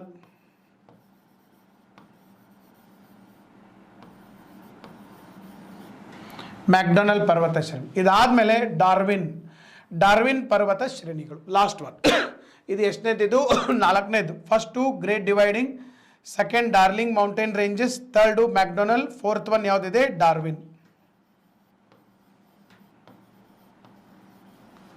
ಡಾರ್ವಿನ್ ಪರ್ವತ ಶ್ರೇಣಿಗಳು. ಡಾರ್ವಿನ್ ಇದೆ. ಸೊ ಇವೇನಪ್ಪ ಅಂತಂದರೆ 5 ಇಡೀ ಆಸ್ಟ್ರೇಲಿಯಾದ ಅತಿ ದೊಡ್ಡ ಪರ್ವತ ಶ್ರೇಣಿಗಳು, ಪ್ರಮುಖ ಪರ್ವತ ಶ್ರೇಣಿಗಳು ಅಂತೇಳಿ ಕರಿತೀವಿ. Important mountain ranges of Australia. Next ಸರಿ, ಇಲ್ಲಿ ನೋಡ್ರಿ. ಇನ್ನು ನೆಕ್ಸ್ಟ್ ಈಗಾಗಲೇ ನಾವು ಕೆಲವು ಸರೋವರಗಳನ್ನು ನೋಡಿದ್ದೀವಿ. ಯಾವ್ಯಾವ ಸರೋವರಗಳು ಒಂದು ಸರಿ ರಿವಿಷನ್ ಮಾಡೋಣ, ಯಾಕಂದರೆ ಆಲ್ಮೋಸ್ಟ್ ನಾವು ಕೊನೆಯ ಖಂಡವನ್ನು ನೋಡ್ತಾ ಇದ್ವಿ. ಇದಾದಮೇಲೆ ಅಂಟಾರ್ಟಿಕಾ ಇದೆ. ಅಂಟಾರ್ಟಿಕಾ ಏನು ಭಾಳ ತಗೋದಿಲ್ಲ, ಒಂದು 15 ಮಿನಿಟ್ಸ್ನಾಗ 10 ಮಿನಿಟ್ಸ್ನಾಗ ಮುಗಿತದೆ. ಸೊ ಅದಕ್ಕಾಗಿ ಎಲ್ಲನೂ ಒಂದು ಸ್ವಲ್ಪ ರಿವಿಷನ್ ಮಾಡ್ಕೊತ ಹೋಗ್ಬೇಕು. ಎಷ್ಟೋ ಮಂದಿಗೆ ಮರ್ತಾ ಬಿಟ್ಟಿದ್ದಾವೆ. ಸೊ ನಾವು ಸಾಕಷ್ಟು ಸರೋವರಗಳನ್ನು ನೋಡಿದ್ದೀವಿ. ಯಾವುದು ಸ್ಪೆಷಲಿ ಉತ್ತರ ಅಮೇರಿಕಾದಲ್ಲಿ ಯಾವ್ಯಾವ ಸರೋವರಗಳು? ನಮ್ಮ ಯಾವುದು ಸರೋವರ? ಸುಪೀರಿಯರ್ ಸರೋವರ, ಹ್ಯುರಾನ್ ಸರೋವರ, ಮಿಚಿಗನ್, ಒಂಟಾರಿಯೋ, ಎರಿ ಸರೋವರ. ಸೌತ್ ಅಮೇರಿಕಾದೊಳಗಡೆ ಟಿಟಿಕಾಕಾ ಸರೋವರ, ಲಡೋಗಾ ಮತ್ತು ಒನೆಗಾ ಯುರೋಪ್ ಖಂಡದ ಸರೋವರ.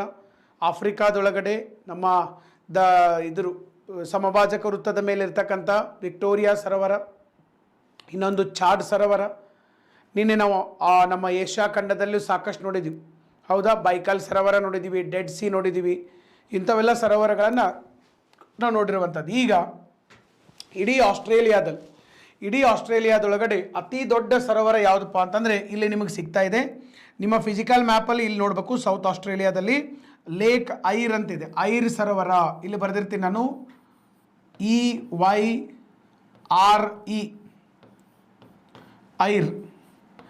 ಐರ್ ಅನ್ನುವಂತಹ ಒಂದು ಸರೋವರ, ಐರ್ ಸರೋವರ, ಐರ್, EYRE, ಐರ್. ಇದು ಆಸ್ಟ್ರೇಲಿಯಾದ ಅತಿ ದೊಡ್ಡ ಸರೋವರ. ಇವನ್ ಇದು ಇಡೀ ಆಸ್ಟ್ರೇಲಿಯಾ ಅಲ್ಲ, ಇಡೀ ಓಷಾನಿಯಾ ಖಂಡದಾಗ ಅತಿ ದೊಡ್ಡದು. ಇದಕ್ಕಿಂತ ದೊಡ್ಡದು ಯಾವುದೂ ಇಲ್ಲ ಸರೋವರ. ನಾಳೆ ನಿಮಗೇನು ಮಾಡ್ಬೋದು, ಸ್ಪೆಷಲಿ KS ಎಕ್ಸಾಮ್ ಒಳಗಡೆ ಹೊಂದಿಸಿ ಬರೆಯಿರಿ ಒಳಗಡೆ ಕೊಡಬಹುದು. ಹೊಂದಿಸಕ್ಕೆ ಕೊಡ್ಬೋದು. ಇವ್ರು ನಿಮಗೆ ಯಾವ ಥರ ಹೊಂದಿಸ್ತಾರಂತಂದರೆ, ಸೊ ಇಲ್ಲಿ ಐರ್ ಸರೋವರ ಕೊಡ್ಬೋದು, ಟಿಟಿಕಾಕಾ ಸರೋವರವನ್ನು ಕೊಡ್ಬೋದು, ಆಮೇಲೆ ನೆಕ್ಸ್ಟು ನಿಮಗೆ ಎರಿ ಸರೋವರವನ್ನು ಕೊಡ್ಬೋದು, ಸುಪೀರಿಯರ್ ಸರೋವರವನ್ನು ಕೊಡ್ಬೋದು, ಬೇಕಾದ ಸರೋವರವನ್ನು ಇಲ್ಲಿ ನಿಮಗೆ ಕೊಡ್ಬೋದು. ಸೊ ಕೊಟ್ಟು ನಿಮಗೆ ಹೊಂದಿಸಿ ಬರೋಕ್ಕೆ ಕೊಡ್ಬೋದು. ಸೊ ಆಸ್ಟ್ರೇಲಿಯಾದ ಅತಿ ದೊಡ್ಡ ಸರೋವರ ಯಾವುದಿದೆಪ್ಪ ಅಂತಂದರೆ ಲೇಕ್ ಐರ್ ಅನ್ನುವಂತಹ ಒಂದು ಸರೋವರ. ಲೇಕ್ ಐರ್ ಅಂತ ಕರಿತೀವಿ, ಐರ್ ಸರೋವರ. ಆಸ್ಟ್ರೇಲಿಯಾ ದೇಶದ ಅತಿ ದೊಡ್ಡ ಸರೋವರ ಐರ್ ಸರೋವರ, ಐರ್, EYRE, ಐರ್ ಅಂತೇಳಿ ನಾವಿಲ್ಲಿ ಕರೆಯುವಂಥದ್ದು. ಓಕೆ, ಇನ್ನು ನೆಕ್ಸ್ಟ್ ಸರ್ ಐರ್ ಸರೋವರ ನಾವು ನೋಡಿದ್ದೀವಿ.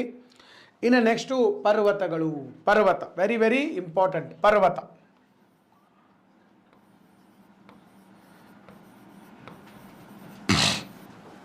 ಸರ್, ಇಲ್ಲಿ ಪರ್ವತ, ಐರ್ ಸರೋವರವನ್ನು ನಾವು ನೋಡಿದ್ದೀವಿ. ಇನ್ನು ನೆಕ್ಸ್ಟ್ ಬರೋದು ಯಾವುದಪ್ಪ ಅಂತಂದರೆ ಪರ್ವತಗಳು. ಈಗ ಆಸ್ಟ್ರೇಲಿಯಾದೊಳಗಡೆ ಅತಿ ದೊಡ್ಡ ಪರ್ವತ ಇಲ್ಲಿಲ್ಲ ಇಡೀ ಖಂಡದೊಳಗಡೆ, ಅದು ಮುಂದೈತಲ್ಲಿ ನಮ್ಮ ನ್ಯೂಜಿಲ್ಯಾಂಡಲ್ಲಿದೆ, ತೋರಿಸ್ತೀನಿ. ಬಟ್ ಆಸ್ಟ್ರೇಲಿಯಾದೊಳಗಡೆ, ಓಕೆ, ಇದಿಷ್ಟೇ. ನಮ್ಮ ಆಸ್ಟ್ರೇಲಿಯಾದೊಳಗಡೆ ಅತಿ ದೊಡ್ಡ ಖಂಡ, ಅತಿ ಎತ್ತರದ ಪರ್ವತ ಅಂತಂದರೆ ಕೊಶಿಯಸ್ಕೋ ಪರ್ವತ. ಇಲ್ಲಿ ಕಾಣ್ತಾ ಇದೆ ನೋಡ್ರಿ, ಕೋಶಿಯುಸ್ಕೋ ಅಂಥೇಳಿ ಇರುವಂಥದ್ದು, ಕೋಶಿಯುಸ್ಕೋ.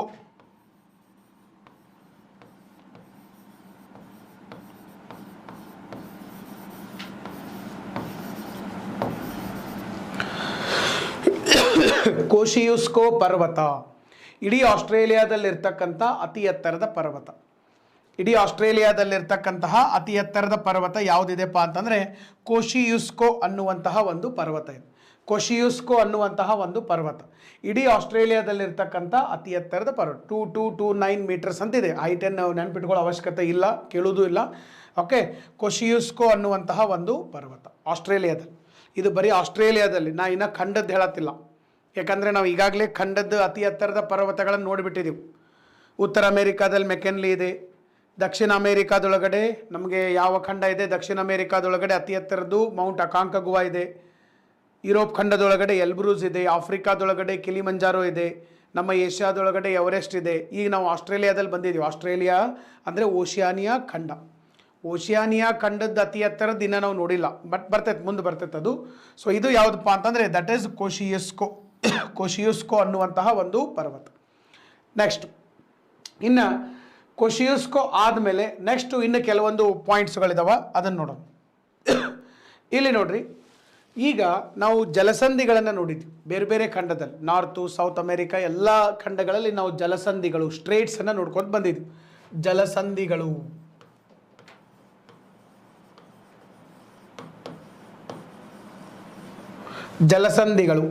Streets of the world. Important straits of the world, ಜಲಸಂಧಿಗಳು.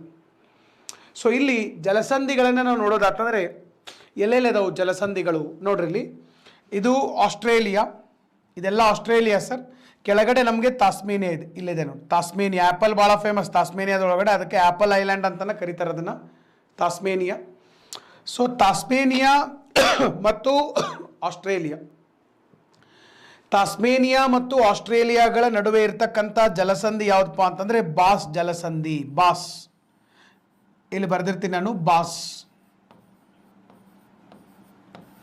Boss ಜಲಸಂಧಿ. ಓಕೆ, ಸೊ ಆಸ್ಟ್ರೇಲಿಯಾ ಮತ್ತು ತಾಸ್ಮೇನಿಯಾಗಳ ಮಧ್ಯಭಾಗದಲ್ಲಿರುವಂಥ ಜಲಸಂಧಿ ಯಾವುದಪ್ಪ ಅಂತಂದರೆ ದಟ್ ಈಸ್ ಬಾಸ್ ಜಲಸಂಧಿ. BASS ಬಾಸ್, BASS ಬಾಸ್ ಅಂತ ಕರಿತೀವಿ, ಬಾಸ್ ಜಲಸಂಧಿ, ಆಸ್ಟ್ರೇಲಿಯಾ ಮತ್ತು ತಾಸ್ಮೇನಿಯಾ. ನೆಕ್ಸ್ಟು ಇಲ್ಲಿ ಆಸ್ಟ್ರೇಲಿಯಾ ಇದೆ, ಬಟ್ ಮ್ಯಾಲೆ ಇನ್ನೊಂದು ದೇಶ ಬರ್ತೈತಿ. ಫಾರ್ ಎಕ್ಸಾಂಪಲ್ ಇಲ್ಲಿ ನಾನು ಅದನ್ನು ಡ್ರಾ ಮಾಡಿರ್ತೀನಿ ನೋಡ್ರಿ, ಈ ಥರ ನಮಗೆ ಆಸ್ಟ್ರೇಲಿಯಾ ಬರ್ತದೆ. ಸೊ ಇಲ್ಲಿ ಈ ಪಾರ್ಟನ್ನು ಇಲ್ಲಿದೆ. ಈಗ ಇಲ್ಲಿ ನೋಡ್ಬೋದು ನೀವು, ಇಲ್ಲಿ ಮೇಲ್ಗಡೆ ನಮಗೆ ಗಿನಿಯಾ ಬರ್ತೈತೆ, ಪಪುವಾ ನ್ಯೂ ಗಿನಿಯಾ ಬರ್ತೈತಿ ಈ ಥರ. ಓಕೆ, ಸೊ ಈ ಪಪುವಾ ನ್ಯೂ ಗಿನಿಯಾ ಮತ್ತು ಆಸ್ಟ್ರೇಲಿಯಾಗಳ ನಡುವೆ ಇರ್ತಕ್ಕಂಥ ಜಲಸಂಧಿ ಇಲ್ಲೊಂದು ಬರ್ತೈತಿ. ಇದನ್ನು ನಾವು ಟಾರಸ್ ಜಲಸಂಧಿ ಅಂತ ಕರಿತೀವಿ. ಟಾರಸ್, ಸ್ಟ್ರೇಟ್ ಆಫ್ ಟಾರಸ್ ಜಲಸಂಧಿ ಅಂತ ಕರಿತೀವಿ. ಎಲ್ಲಿ ಬರ್ತೈತಿ ಇದು? ಇಲ್ಲಿ ಹಾರ್ನ್ ಐಲ್ಯಾಂಡ್ ಐತಲ್ಲ, ಇಲ್ಲಿಂದ ಇಲ್ಲಿಗೆ ಬರಬೇಕು. ಸೊ ಇಲ್ಲಿ ಆಸ್ಟ್ರೇಲಿಯಾ ಮತ್ತು ಪಪುವಾ ನ್ಯೂ ಗಿನಿಯಾ ಎರಡೂ ದೇಶಗಳ ಗಡಿ ಭಾಗದ ಮಧ್ಯಭಾಗದೊಳಗಡೆ ನಮಗೆ ಒಂದು ಜಲಸಂಧಿ ಬರ್ತದೆ, ಟಾರಸ್ ಜಲಸಂಧಿ. ಇದು ಪಪುವಾ ನ್ಯೂ ಗಿನಿಯಾ ದ್ವೀಪ. ಆ ದ್ವೀಪದೊಳಗಡೆ ಅರ್ಧ ಇಂಡೋನೇಷ್ಯಾ ಇದೆ, ಅರ್ಧ ಓಷಾನಿಯಾ ಖಂಡ ಇದೆ. ಓಕೆ, ಎರಡೂ ಖಂಡಗಳ ನಡುವೆ ಹಂಚಿಕೆಯಾದಂಥ ದ್ವೀಪ. ಇನ್ನೂ ಒಂದು ಸ್ಪೆಷಾಲಿಟಿ ನೀವು ತಿಳ್ಕೊಂಡಿರಬೇಕು. ಈ ಪಪುವಾ ನ್ಯೂ ಗಿನಿಯಾ ಅನ್ನುವಂಥ ದ್ವೀಪ ಏನೈತಲ್ಲ, ಜಗತ್ತಿನೊಳಗಡೆ ವಿಸ್ತೀರ್ಣದಲ್ಲಿ ಎರಡನೇ ಅತಿ ದೊಡ್ಡ ದೇಶ. ಮೊದಲನೇ ಅತಿ ದೊಡ್ಡ ದೇಶ ಅಲ್ಲ, ದ್ವೀಪ. ಮೊದಲನೇ ಅತಿ ದೊಡ್ಡ ದ್ವೀಪ ನಮ್ಮ ಗ್ರೀನ್ಲ್ಯಾಂಡ್ ಇತ್ತು. ಎರಡನೇ ಅತಿ ದೊಡ್ಡ ದ್ವೀಪ ಯಾವುದಿದೆ? Papua New Guinea.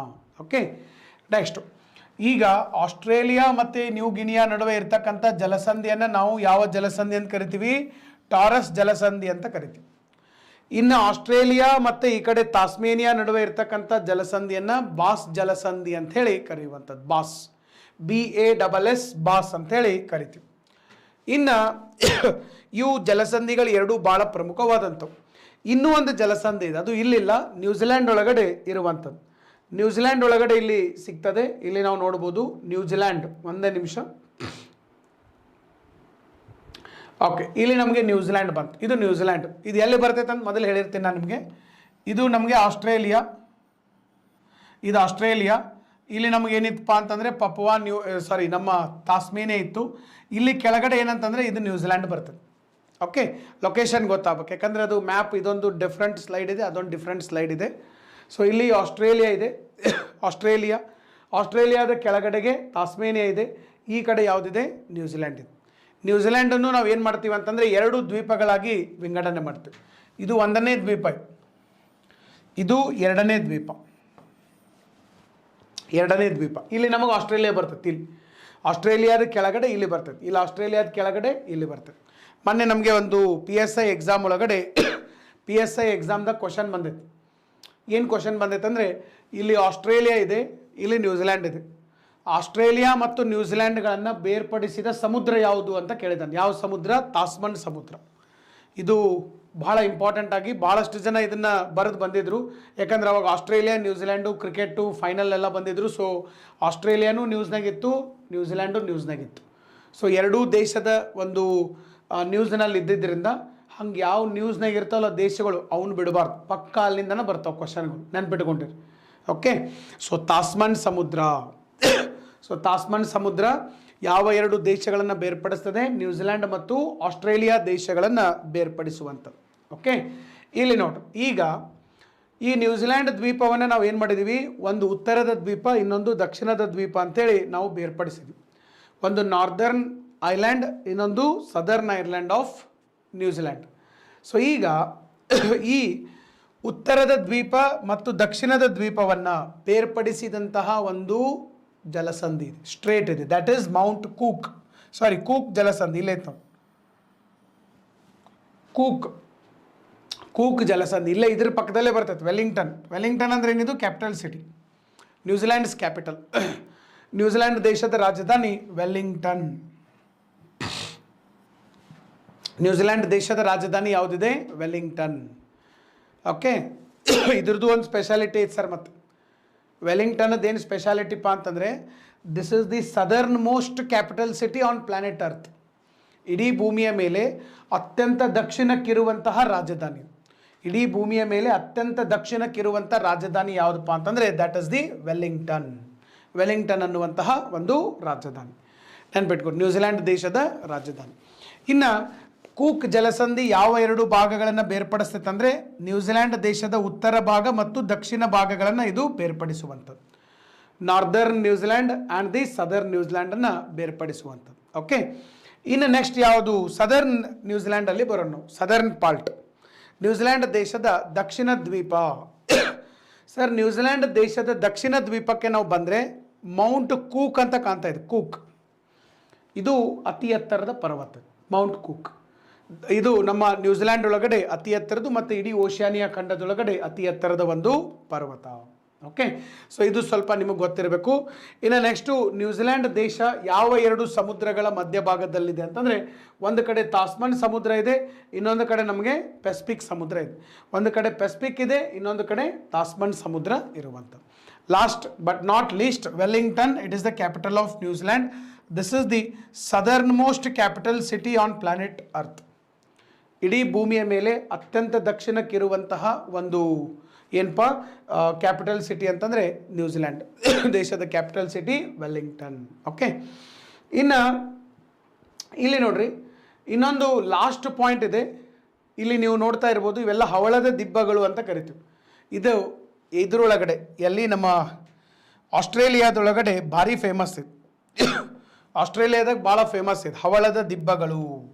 ಹವಳದ ದಿಬ್ಬಗಳು, Great Barrier Reef of Australia, ಅಥವಾ ಇದನ್ನು ನಾವು ಏನಂತ ಕರಿಬೋದು? ಕೋರಲ್ ರೀಫ್ ಅಂತಲೂ ಕರಿತೀವಿ. Coral reef, Great Barrier Reef of Australia.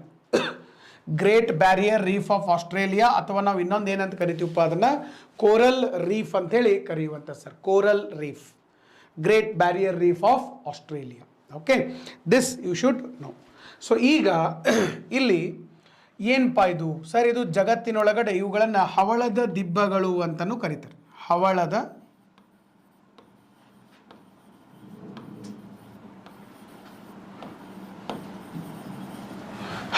ದಿಬ್ಬಗಳು, coral reef ಅಂತ ಕರಿತೀವಿ. ಹವಳದ ದಿಬ್ಬಗಳು ಒಂಥರ, ಈಗ ಭೂಮಿ ಮೇಲೆ ನೀವು ಎಲ್ಲ ರೀತಿಯ ಪ್ರಾಣಿಗಳು ಬದುಕಬೇಕಪ್ಪ ಅಂತಂದರೆ ಏನು ಬೇಕು? ಸಸ್ಯಗಳು ಬೇಕು. ಸಸ್ಯಗಳಿದ್ರೇ ನಮಗೆ ಆಹಾರ, ಆ ಆಹಾರ ಇದ್ರೇ ನಾವೆಲ್ಲ ಬದುಕ್ತೀವಿ. ಹಾಗೆ ಸೇಮು ಭೂಮಿಯ ಒಳಗಡೆ ಜಲಚರ ಜೀವಿಗಳು ಬದುಕಬೇಕಂದ್ರೂ ಅವುಗಳೇ ಸಸ್ಯಗಳು ಬೇಕು. ಅಂಥ ಜಲಚರ ಸಸ್ಯಗಳಿಗೆ ಅವಕಾಶವನ್ನು ಒದಗಿಸಿಕೊಡುವಂಥ ಪ್ರಾಣಿಗಳು, ಅವುಗಳನ್ನು ಕೋರಲ್ ಅಂತ ಕರಿತೀವಿ. ಜಗತ್ತಿನೊಳಗಡೆ ಈ ಒಂದು ಪರಿಸರ ವ್ಯವಸ್ಥೆ ಒಳಗಡೆ ಭಾಳ ಒಳ್ಳೆಯ ಒಂದು ಸಿಗ್ನಿಫಿಕೆಂಟ್, ಒಳ್ಳೆಯ ಒಂದು ರೋಲನ್ನು ಪಡೆದಿರುವಂಥವು ಯಾವಪ್ಪ? ಕೋರಲ್ ರೀಫ್ಸ್, ಹವಳದ ದಿಬ್ಬಗಳು ಅಂಥೇಳಿ ನಾವು ಇವುಗಳನ್ನು ಕರಿತೀವಿ. ಇದು ಯುನೆಸ್ಕೋ ಪಾರಂಪರಿಕ ಪಟ್ಟಿಯಲ್ಲಿ ಕೂಡ ಇರುವಂಥದ್ದು. ಯುನೆಸ್ಕೋ ಕೇಳಿರ್ಬೋದಲ್ಲ, ಯುನೆಸ್ಕೋ ಎಲ್ಲರೂ ಯುನೆಸ್ಕೋ ಲಾಂಗ್ ಫಾರ್ಮ್ ಏನು ಹೇಳಕ್ಕೆ ಸಾಧ್ಯ ಆಗಿರಬೇಕು, ನೆನಪು ಮಾಡ್ಕೊಳ್ಳೋಕೆ ಸಾಧ್ಯ ಆಗಿರಬೇಕು. ಯುನೆಸ್ಕೋ ಲಾಂಗ್ ಫಾರ್ಮ್ ಏನಿದೆ ಅಂಥೇಳಿ, UNESCO long form United Nations Educational Scientific and Cultural Organization. UNESCO, ಇನ್ನೊಮ್ಮೆ ಹೇಳ್ತೀನಿ, United Nations Educational Scientific and Cultural Organization, UNESCO ಅಂಥೇಳಿ ಕರೆಯುವಂಥದ್ದು. ಯುನೆಸ್ಕೋ ಪಾರಂಪರಿಕ ಪಟ್ಟಿಯನ್ನು ಬಿಡುಗಡೆ ಮಾಡ್ತಾರೆ. ಓಕೆ, ಸೊ ಇಡೀ ಜಗತ್ತಿನೊಳಗಡೆ ಪಾರಂಪರಿಕ ತಾಣಗಳು, ಹೆರಿಟೇಜ್ ಲಿಸ್ಟನ್ನು ಬಿಡುಗಡೆ ಮಾಡಿರ್ತಾರೆ, ಯುನೆಸ್ಕೋ ಅಂಥೇಳಿ ಕರಿತೀವಿ. ಸೊ ಈಗ ಇಲ್ಲಿ ನೋಡ್ರಿ ಸರ್, ಈಗೇನಪ್ಪ ಅಂತಂದರೆ ಇಲ್ಲಿ ಯುನೆಸ್ಕೋದವರ ಪಟ್ಟಿ ಒಳಗಡೆ ಇವು ಕೂಡ ಸ್ಥಾನ ಪಡೆದಿರುವಂಥವು. Great Barrier Reef of Australia. Okay, Great Barrier Reef of Australia. So this you should remember. Next sir, ಇನ್ನು ನೋಡ್ರಿ ಸರ್, ಇನ್ನು ನಾವೇನು ಮಾಡ್ಬೇಕಪ್ಪ ಅಂತಂದರೆ ಗ್ರೇಟ್ ಬ್ಯಾರಿಯರ್ ರೀಫ್ನು ಆಯಿತು, ಇದು ಆಯಿತು. ಸೊ ಇನ್ನು ಇವು ಇತ್ತೀಚೆಗೆ ನಶಿಸ್ತಾ ಹೋಗ್ತಾ ಇದ್ದವು. ಯಾಕಂದರೆ ಇವು ಸೂರ್ಯನ ಬೆಳಕಿನಿಂದ ಆಹಾರ ತಯಾರು ಮಾಡ್ಕೋತಾವ. ಬಟ್ ಸಮುದ್ರದಲ್ಲಿ ಕಲುಷಿತವಾದಂಥ ನೀರು, ಕೆಮಿಕಲ್ ವಾಟರ್, ಇಂಡಸ್ಟ್ರಿಯಲ್ ವಾಟರ್ ಎಲ್ಲ ಬರ್ತಾ ಇರೋದ್ರಿಂದ ದಿನೇ ದಿನೇ ಕ್ಷೀಣಿಸ್ತಾ ಹೋಗ್ತಾ ಇದ್ದಾವೆ. ಇದರಿಂದ ನಮ್ಮ ಜೀವ ಪರಿಸರ ವ್ಯವಸ್ಥೆ ಅದು ಕೂಡ ಹಾಳಾಗ್ತಾ ಹೋಗ್ತಾ ಇರುವಂಥದ್ದು. Okay, so this is all about Australia. ಇದು ಆಸ್ಟ್ರೇಲಿಯಾ ಖಂಡದ ಬಗ್ಗೆ. ಇಲ್ಲೇನದಾವಲ್ಲ ಇವನ್ನೆಲ್ಲ ನಾವು ಕೋರಲ್ ರೀಫ್ಸ್ ಅಂತೇಳಿ ಕರಿತೀವಿ. ಸಮುದ್ರದ ಕೆಳಭಾಗದೊಳಗಡೆ ಈ ಒಂದು ಕೋರಲ್ ರೀಫ್ಸ್ ನಮಗೆ ಕಂಡು ಬರುವಂಥದ್ದು. ಓಕೆ, ಸೊ ಇದು ಆಸ್ಟ್ರೇಲಿಯಾ ಅಥವಾ ಓಷಿಯಾನಿಯಾ ಖಂಡದ ಬಗ್ಗೆ ಇರ್ತಕ್ಕಂಥ ಮಾಹಿತಿ. ಪ್ರಮುಖ ಪರ್ವತಗಳು, ಪರ್ವತ ಶ್ರೇಣಿಗಳು, ಆಮೇಲೆ ಅಲ್ಲಿರ್ತಕ್ಕಂಥ ಸರೋವರಗಳು, ಅಲ್ಲಿರ್ತಕ್ಕಂಥ ಪ್ರಮುಖ ನಗರಗಳು, ಜಲಸಂಧಿಗಳು, ಇವನ್ನೆಲ್ಲ, ಆಮೇಲೆ ಸಮುದ್ರಗಳು ನಾವು ನೋಡಿದ್ವಿ. ಇನ್ನು ನೆಕ್ಸ್ಟು ನಾವು 6 ಖಂಡಗಳನ್ನು ನೋಡ್ದಂಗಾಯ್ತು. 7ನೇ ಖಂಡ ಒಂದಿದೆ. 7ನೇ ಖಂಡ ಒಂದಿದೆ, ಅದನ್ನ ಬಗ್ಗೆ ಜಾಸ್ತಿ ಕ್ವಶನ್ಗಳು ಬರುವುದಿಲ್ಲ, ಅಲ್ಲಿ ಭಾಳ ಏನು ಪಾಯಿಂಟ್ಸ್ ಇಲ್ಲ. ಬಟ್ ಆದರೂ ನಾವು ಒಂದು ಸ್ವಲ್ಪ ಅದನ್ನು ನೋಡೋಣ. ಯಾವುದಪ್ಪ ಅಂತಂದರೆ ದಟ್ ಈಸ್ ಅಂಟಾರ್ಟಿಕಾ ಖಂಡ. ಅಂಟಾರ್ಕ್ಟಿಕಾ ಅಂಥೇಳಿ ಕರಿತೀವಿ. ಇಲ್ಲೇನು ಕಾಣ್ತಾ ಇದೆಯಲ್ಲ, ದಿಸ್ ಈಸ್ ಅಂಟಾರ್ಕ್ಟಿಕಾ ಖಂಡ. ಇದನ್ನು ನೀವು ಬರೋಕ್ಕೆ ಸಾಧ್ಯ ಆಗಿರ್ಬೇಕು. ನಿಮ್ಮ ಒಂದು ಮ್ಯಾಪ್ ಒಳಗಡೆ ನಿಮ್ಮ ಅಟ್ಲಾಸ್ ಒಳಗಡೆ ಅಂಟಾರ್ಟಿಕಾ ಖಂಡವನ್ನು ಓಪನ್ ಮಾಡಿರಿ. ಇದ್ರ ಬಗ್ಗೆ ಏನು ಭಾಳ ಮಾಹಿತಿ ಇಲ್ಲ, ಸ್ವಲ್ಪ ಮಾಹಿತಿ ಐತಿ, ಬಟ್ ನಾನು ಹೇಳಿರ್ತೀನಿ ನಿಮಗೆ, ಲಕ್ಷ್ಯದಾಗ ಇಟ್ಕೊಂಡ್ರಿ. ಅಂಟಾರ್ಟಿಕಾ ಖಂಡದ ಬಗ್ಗೆ 1-2 ಪಾಯಿಂಟ್ ಹೇಳ್ಬೇಕಪ್ಪ ಅಂತಂದರೆ, ಇದು ದಕ್ಷಿಣಾರ್ಧಗೋಳದಲ್ಲಿದೆ. ಈಗ ಇದು ಭೂಮಿ ಅಂತ ತಿಳ್ಕೊಂಡ್ರೆ ಇಲ್ಲೆಲ್ಲ ಖಂಡಗಳು ಹಿಂಗಿದ್ದು, ಇದು ಎಲ್ಲೈತಪ್ಪ ಅಂತಂದರೆ ಇಲ್ಲೈತಿ. ಇದನ್ನು ನೋಡ್ಬೇಕಂದ್ರೆ ಹಿಂಗೆ ತೊಗೋಬೇಕು, ನೀವು ಬಾಟಮ್ ವ್ಯೂ ತೊಗೋಬೇಕು. ಓಕೆ, ಸೊ ಈ ರೀತಿಯಾಗಿ ಇರುವಂಥದ್ದು. ಸೊ ಅಂಟಾರ್ಟಿಕಾ ಬಗ್ಗೆ ಹೇಳ್ಬೇಕಂದ್ರೆ ಜಗತ್ತಿನ 90% ಮಂಜುಗಡ್ಡೆ ಇದೇ ಖಂಡದಲ್ಲಿ ಇರುವಂಥದ್ದು. ಜಗತ್ತಿನ 90% ಮಂಜುಗಡ್ಡೆ ಅಂಟಾರ್ಟಿಕಾ ಖಂಡದಲ್ಲಿದೆ. 90% ಮಂಜುಗಡ್ಡೆ. ಆಮೇಲೆ ಅಂಟಾರ್ಟಿಕಾ ಖಂಡದ 98% ಮಂಜುಗಡ್ಡೆ ಇದೆ. ನೋಡಿರಿ, ಎರಡಕ್ಕೂ ಡಿಫ್ರೆನ್ಸ್ ಗೊತ್ತಾಗಬೇಕು. ಅಂದರೆ 98% ಅಂಟಾರ್ಟಿಕಾದಲ್ಲಿ ಮಂಜುಗಡ್ಡೆ ಇದೆ, ಆಮೇಲೆ ಪ್ಲಸ್ 2% ಭೂಭಾಗ ಇದೆ.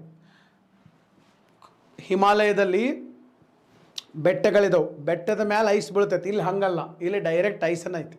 ಓಕೆ, ಸೊ ಈಗ 90% ನಮಗೇನಿದೆ, ಜಗತ್ತಿನ 90% ಮಂಜುಗಡ್ಡೆ ಅಂಟಾರ್ಟಿಕಾದಲ್ಲಿದೆ. ಇನ್ನು 10% ಬೇರೆ ಬೇರೆ ಕಡೆ, ಹಿಮಾಲಯ, ಆಲ್ಪ್ಸು, ಆ್ಯಂಡೀಸು, ರಾಕೀಸು ಬೇರೆ ಬೇರೆ ಕಡೆ ಅದಾವೆ. 90% ಇಲ್ಲೇ ಇರುವಂಥದ್ದು. ಇಲ್ಲಿ ನಿಮಗೆ ನೋಡಿದ್ರೇ ಗೊತ್ತಾಗ್ತದೆ ಆಲ್ಮೋಸ್ಟ್ ಖಂಡ ಕೆಳಗಡೆ ಬರ್ತೈತೆ. ಇದು ಇಲ್ಲಿ ನೋಡ್ರಿ, ಇದು ಆಸ್ಟ್ರೇಲಿಯಾದ ಕೆಳಭಾಗ, ಇದು ಆಫ್ರಿಕಾದ ಕೆಳಭಾಗ, ಇದು ಸೌತ್ ಅಮೇರಿಕಾದ ಕೆಳಭಾಗ, ಎಲ್ಲ ಕೆಳಭಾಗ ಭೂಮಿಯ ಕೆಳಗಡೆ ಬರ್ತೈತಿ ಗೋಳ. ಓಕೆ, ನೆಕ್ಸ್ಟ್ 98% ಮಂಜುಗಡ್ಡೆ ಇದೆ, 2% ನಮಗೆ ಇಲ್ಲಿ ಭೂಭಾಗ ಇರುವಂಥದ್ದು. ಇನ್ನು ನೆಕ್ಸ್ಟು ಸರ್, ನೆಕ್ಸ್ಟ್ ನೀವು ನೋಡ್ಬೇಕಂತಂದರೆ ಇದನ್ನು ಕಾಂಟಿನೆಂಟ್ ಆಫ್ ಸೈನ್ಸ್ ಅಂತ ಕರಿತೀವಿ.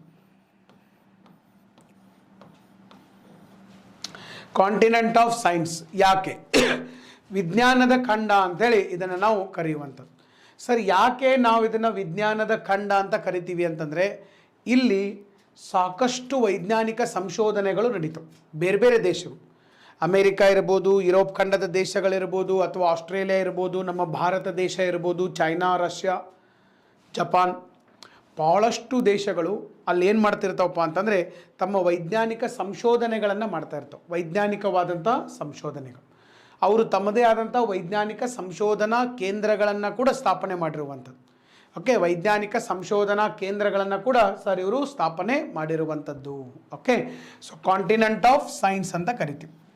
ನೆಕ್ಸ್ಟ್ ಪೆಂಗ್ವಿನ್ಗಳ ಖಂಡ ಅಂತಲೂ ಕರೀತಾರೆ, ಕಾಂಟಿನೆಂಟ್ ಆಫ್ ಪೆಂಗ್ವಿನ್. ಯಾಕಂದರೆ ಪೆಂಗ್ವಿನ್ಗಳು ಭಾಳ ಪ್ರಮಾಣದೊಳಗಡೆ ಇಲ್ಲಿ ನಮಗೆ ಕಂಡುಬರುವಂಥದ್ದು. ಮತ್ತು ಇನ್ನೊಂದು ಏನಪ್ಪ ಅಂಟಾರ್ಟಿಕಾದ್ದು ಸ್ಪೆಷಾಲಿಟಿ ಅಂತಂದರೆ 6 ತಿಂಗಳು ಇಲ್ಲಿ ಹಗಲಿರ್ತದೆ, 6 ತಿಂಗಳು ರಾತ್ರಿ ಇರ್ತದೆ. 6 ತಿಂಗಳು ಸೂರ್ಯ ಇಲ್ಲಿ ಮುಳುಗೋದೇ ಇಲ್ಲ, ಸೂರ್ಯನ ಬೆಳಕು ಬರ್ತಾನೆ ಇರ್ತದೆ, ನಸು ಬೆಳಕು, ಟ್ವಿಲೈಟ್ ಅಂತ ಕರಿತೀವಿ. ಮತ್ತು ಇನ್ನು 6 ತಿಂಗಳು ಏನಂತಂದರೆ ಕತ್ಲಿರ್ತದೆ, ಸೂರ್ಯ ಹುಟ್ಟಂಗೆನೇ ಇಲ್ಲ. 6 ತಿಂಗಳು ಸೂರ್ಯ ಇರೋದಿಲ್ಲ, ಇನ್ನು 6 ತಿಂಗಳು ಸೂರ್ಯ ಇರ್ತಾನೆ. ಸೊ ಈ ರೀತಿಯಾದಂತಹ ಒಂದು ಕ್ಲೈಮೆಟಿಕ್ ಪ್ಯಾಟರ್ನು ನಮ್ಮ ಅಂಟಾರ್ಟಿಕಾ ಖಂಡದಲ್ಲಿ ಇರುವಂಥದ್ದು. ಅಂಟಾರ್ಟಿಕಾ ಖಂಡ. ಓಕೆ, ಇಲ್ಲಿ ನೋಡ್ರಿ 60 ಡಿಗ್ರಿ ಸರ್ಕಲ್ ಏನೈತಲ್ಲ, ಇದು ಇಲ್ಲಿ ಬಂದಾಗ 66.5 ಡಿಗ್ರಿ ಆಗ್ತೈತಿ. ಹೆಚ್ಚು ಕಡಿಮೆ ಇಲ್ಲಿಂದ ನಮಗೆ ಇದು ಶುರು ಆಗ್ತದೆ ಅಂಟಾರ್ಟಿಕಾ. ಯಾಕಂದರೆ ಸೂರ್ಯನ ಬೆಳಕು ಇಲ್ಲಿವರೆಗೂ ಬರ್ತಾವ, ಇನ್ನು ನೆಕ್ಸ್ಟ್ ಸೂರ್ಯನ ಬೆಳಕು ಬರುವುದಿಲ್ಲ. ಯಾಕಂದರೆ ಸಮಭಾಜಕ ವೃತ್ತ ಅಡ್ಡಿ ಬರ್ತದೆ, ಇಲ್ಲಿಗೆ ನಮಗೆ ಸೂರ್ಯನ ಬೆಳಕು ಈ ಕಡೆ ಒಳಗಡೆ ಬರುವುದಿಲ್ಲ. Okay, this you should understand. Next Antarctica ಖಂಡ. ಓಕೆ, ಇಲ್ಲಿ ನೋಡ್ರಿ, ಭಾರತ ದೇಶ ಕೂಡ ಅಂಟಾರ್ಟಿಕಾ ಖಂಡದಲ್ಲಿ ಕೆಲವೊಂದಿಷ್ಟು ಇದನ್ನು ಮಾಡಿದೆ.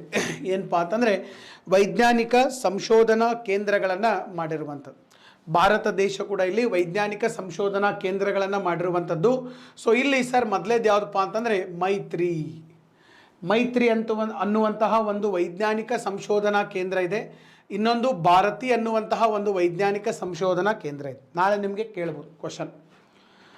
ಅಂಟಾರ್ಟಿಕಾದಲ್ಲಿರ್ತಕ್ಕಂತಹ ಭಾರತದ ಸಂಶೋಧನಾ ಕೇಂದ್ರಗಳು, ಒಂದನೇದ್ದು ಇಲ್ಲಿ ಮೈತ್ರಿ ಅಂತಿದೆ, ಆಮೇಲೆ ಇನ್ನೊಂದು ಭಾರತಿ ಅಂಥೇಳಿ ಇರುವಂಥದ್ದು.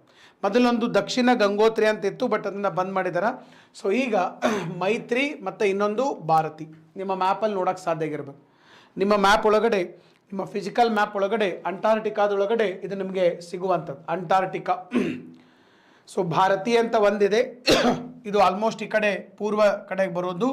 ಸೊ ಇಲ್ಲಿ ಭಾರತಿ, ಇನ್ನೊಂದಿದೆ ಮೈತ್ರಿ ಅಂಥೇಳಿ ಕರೀತಾರೆ. ಇವು ಏನಿದು research stations of India based in Antarctica. Okay, ಇನ್ನು ನೆಕ್ಸ್ಟು, ಈಗ ನಾವು ಎಲ್ಲ ಖಂಡಗಳಲ್ಲಿ ಪ್ರಮುಖ ಪರ್ವತ ಶ್ರೇಣಿಗಳನ್ನು ನೋಡಿದ್ದೀವಿ ಮತ್ತು ಅತಿ ಎತ್ತರದ ಪರ್ವತವನ್ನು ಕೂಡ ನಾವು ನೋಡಿರುವಂಥದ್ದು. ಸೊ ಈಗ ಅಂಟಾರ್ಟಿಕಾದಲ್ಲೂ ನಾವು ನೋಡ್ತಾ ಹೋಗೋದು. ಅಂಟಾರ್ಟಿಕಾದಲ್ಲೂ ನಾವು ನೋಡ್ತಾ ಹೋದೀವಿ ಅಂತಂದರೆ ಇಲ್ಲಿ ನಮಗೆ ಕೆಲವೊಂದು ಪರ್ವತಗಳು ಸಿಗ್ತವೆ. ಯಾವುದಪ್ಪ ಇಲ್ಲಿ ನೋಡ್ಬೋದು, ಎಲ್ಸ್ವರ್ತ್ ಲ್ಯಾಂಡ್ ಅಂತಿದೆ. ಈ ಎಲ್ಸ್ವರ್ತ್ ಲ್ಯಾಂಡಲ್ಲೇ ನಮಗೆ ಪರ್ವತ ಶ್ರೇಣಿಗಳಿದು. ಯಾವ ಪರ್ವತ ಶ್ರೇಣಿಗಳಿದಾವಪ್ಪ ಅಂತಂದರೆ ಎಲ್ಸ್ವರ್ತ್ ಪರ್ವತ ಶ್ರೇಣಿಗಳು.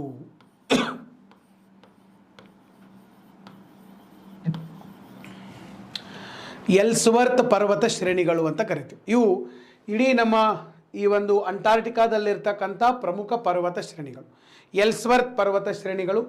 ಇದಾದ ಮೇಲೆ ನೆಕ್ಸ್ಟ್ ಬರೋದು, ಈ ಒಂದು ಪರ್ವತ ಶ್ರೇಣಿಯಲ್ಲಿ ಎತ್ತರದ ಪರ್ವತ ಸಿಗ್ತಾ ಇದೆ, that is Vinson Massif, highest mountain of Antarctica continent. ಅತಿ ಎತ್ತರದ ಪರ್ವತ ವಿನ್ಸನ್ ಮ್ಯಾಸಿಫ್, ಇಲ್ಲಿ ಬರೆದಿರ್ತೀನಿ ನೋಡ್ರಿ, ವಿನ್ಸನ್ ಮ್ಯಾಸಿಫ್.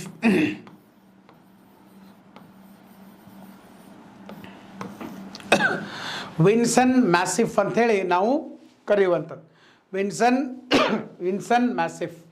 ಸೊ ಇಲ್ಲಿ ನೀವು ನೋಡ್ಬೋದು, that is Vinson Massif. Okay, so ಇಲ್ಲಿ ಅಂಟಾರ್ಟಿಕಾದಲ್ಲಿರುವಂಥ ಅತಿ ಎತ್ತರದ ಪರ್ವತ ನೋಡ್ರಿ. ನಾವು 7 ಖಂಡಗಳು 7 ಪರ್ವತಗಳು, ಒಂದು ಸರಿ ರಿಪೀಟ್ ಮಾಡಿಬಿಡ್ತೀನಿ ನಾವು. ಉತ್ತರ ಅಮೇರಿಕಾದಲ್ಲಿ ಮೆಕೆನ್ಲಿ ಪರ್ವತ, ದಕ್ಷಿಣ ಅಮೇರಿಕಾದೊಳಗಡೆ ಅಕಾಂಕಗುವಾ, ನಮ್ಮ ಯುರೋಪ್ ಖಂಡದಲ್ಲಿ ಎಲ್ಬ್ರೂಸ್, ಆಫ್ರಿಕಾ ಖಂಡದೊಳಗಡೆ ಕಿಲಿಮಂಜಾರೋ, ಆಮೇಲೆ ಏಷ್ಯಾ ಖಂಡದೊಳಗಡೆ ಎವರೆಸ್ಟ್.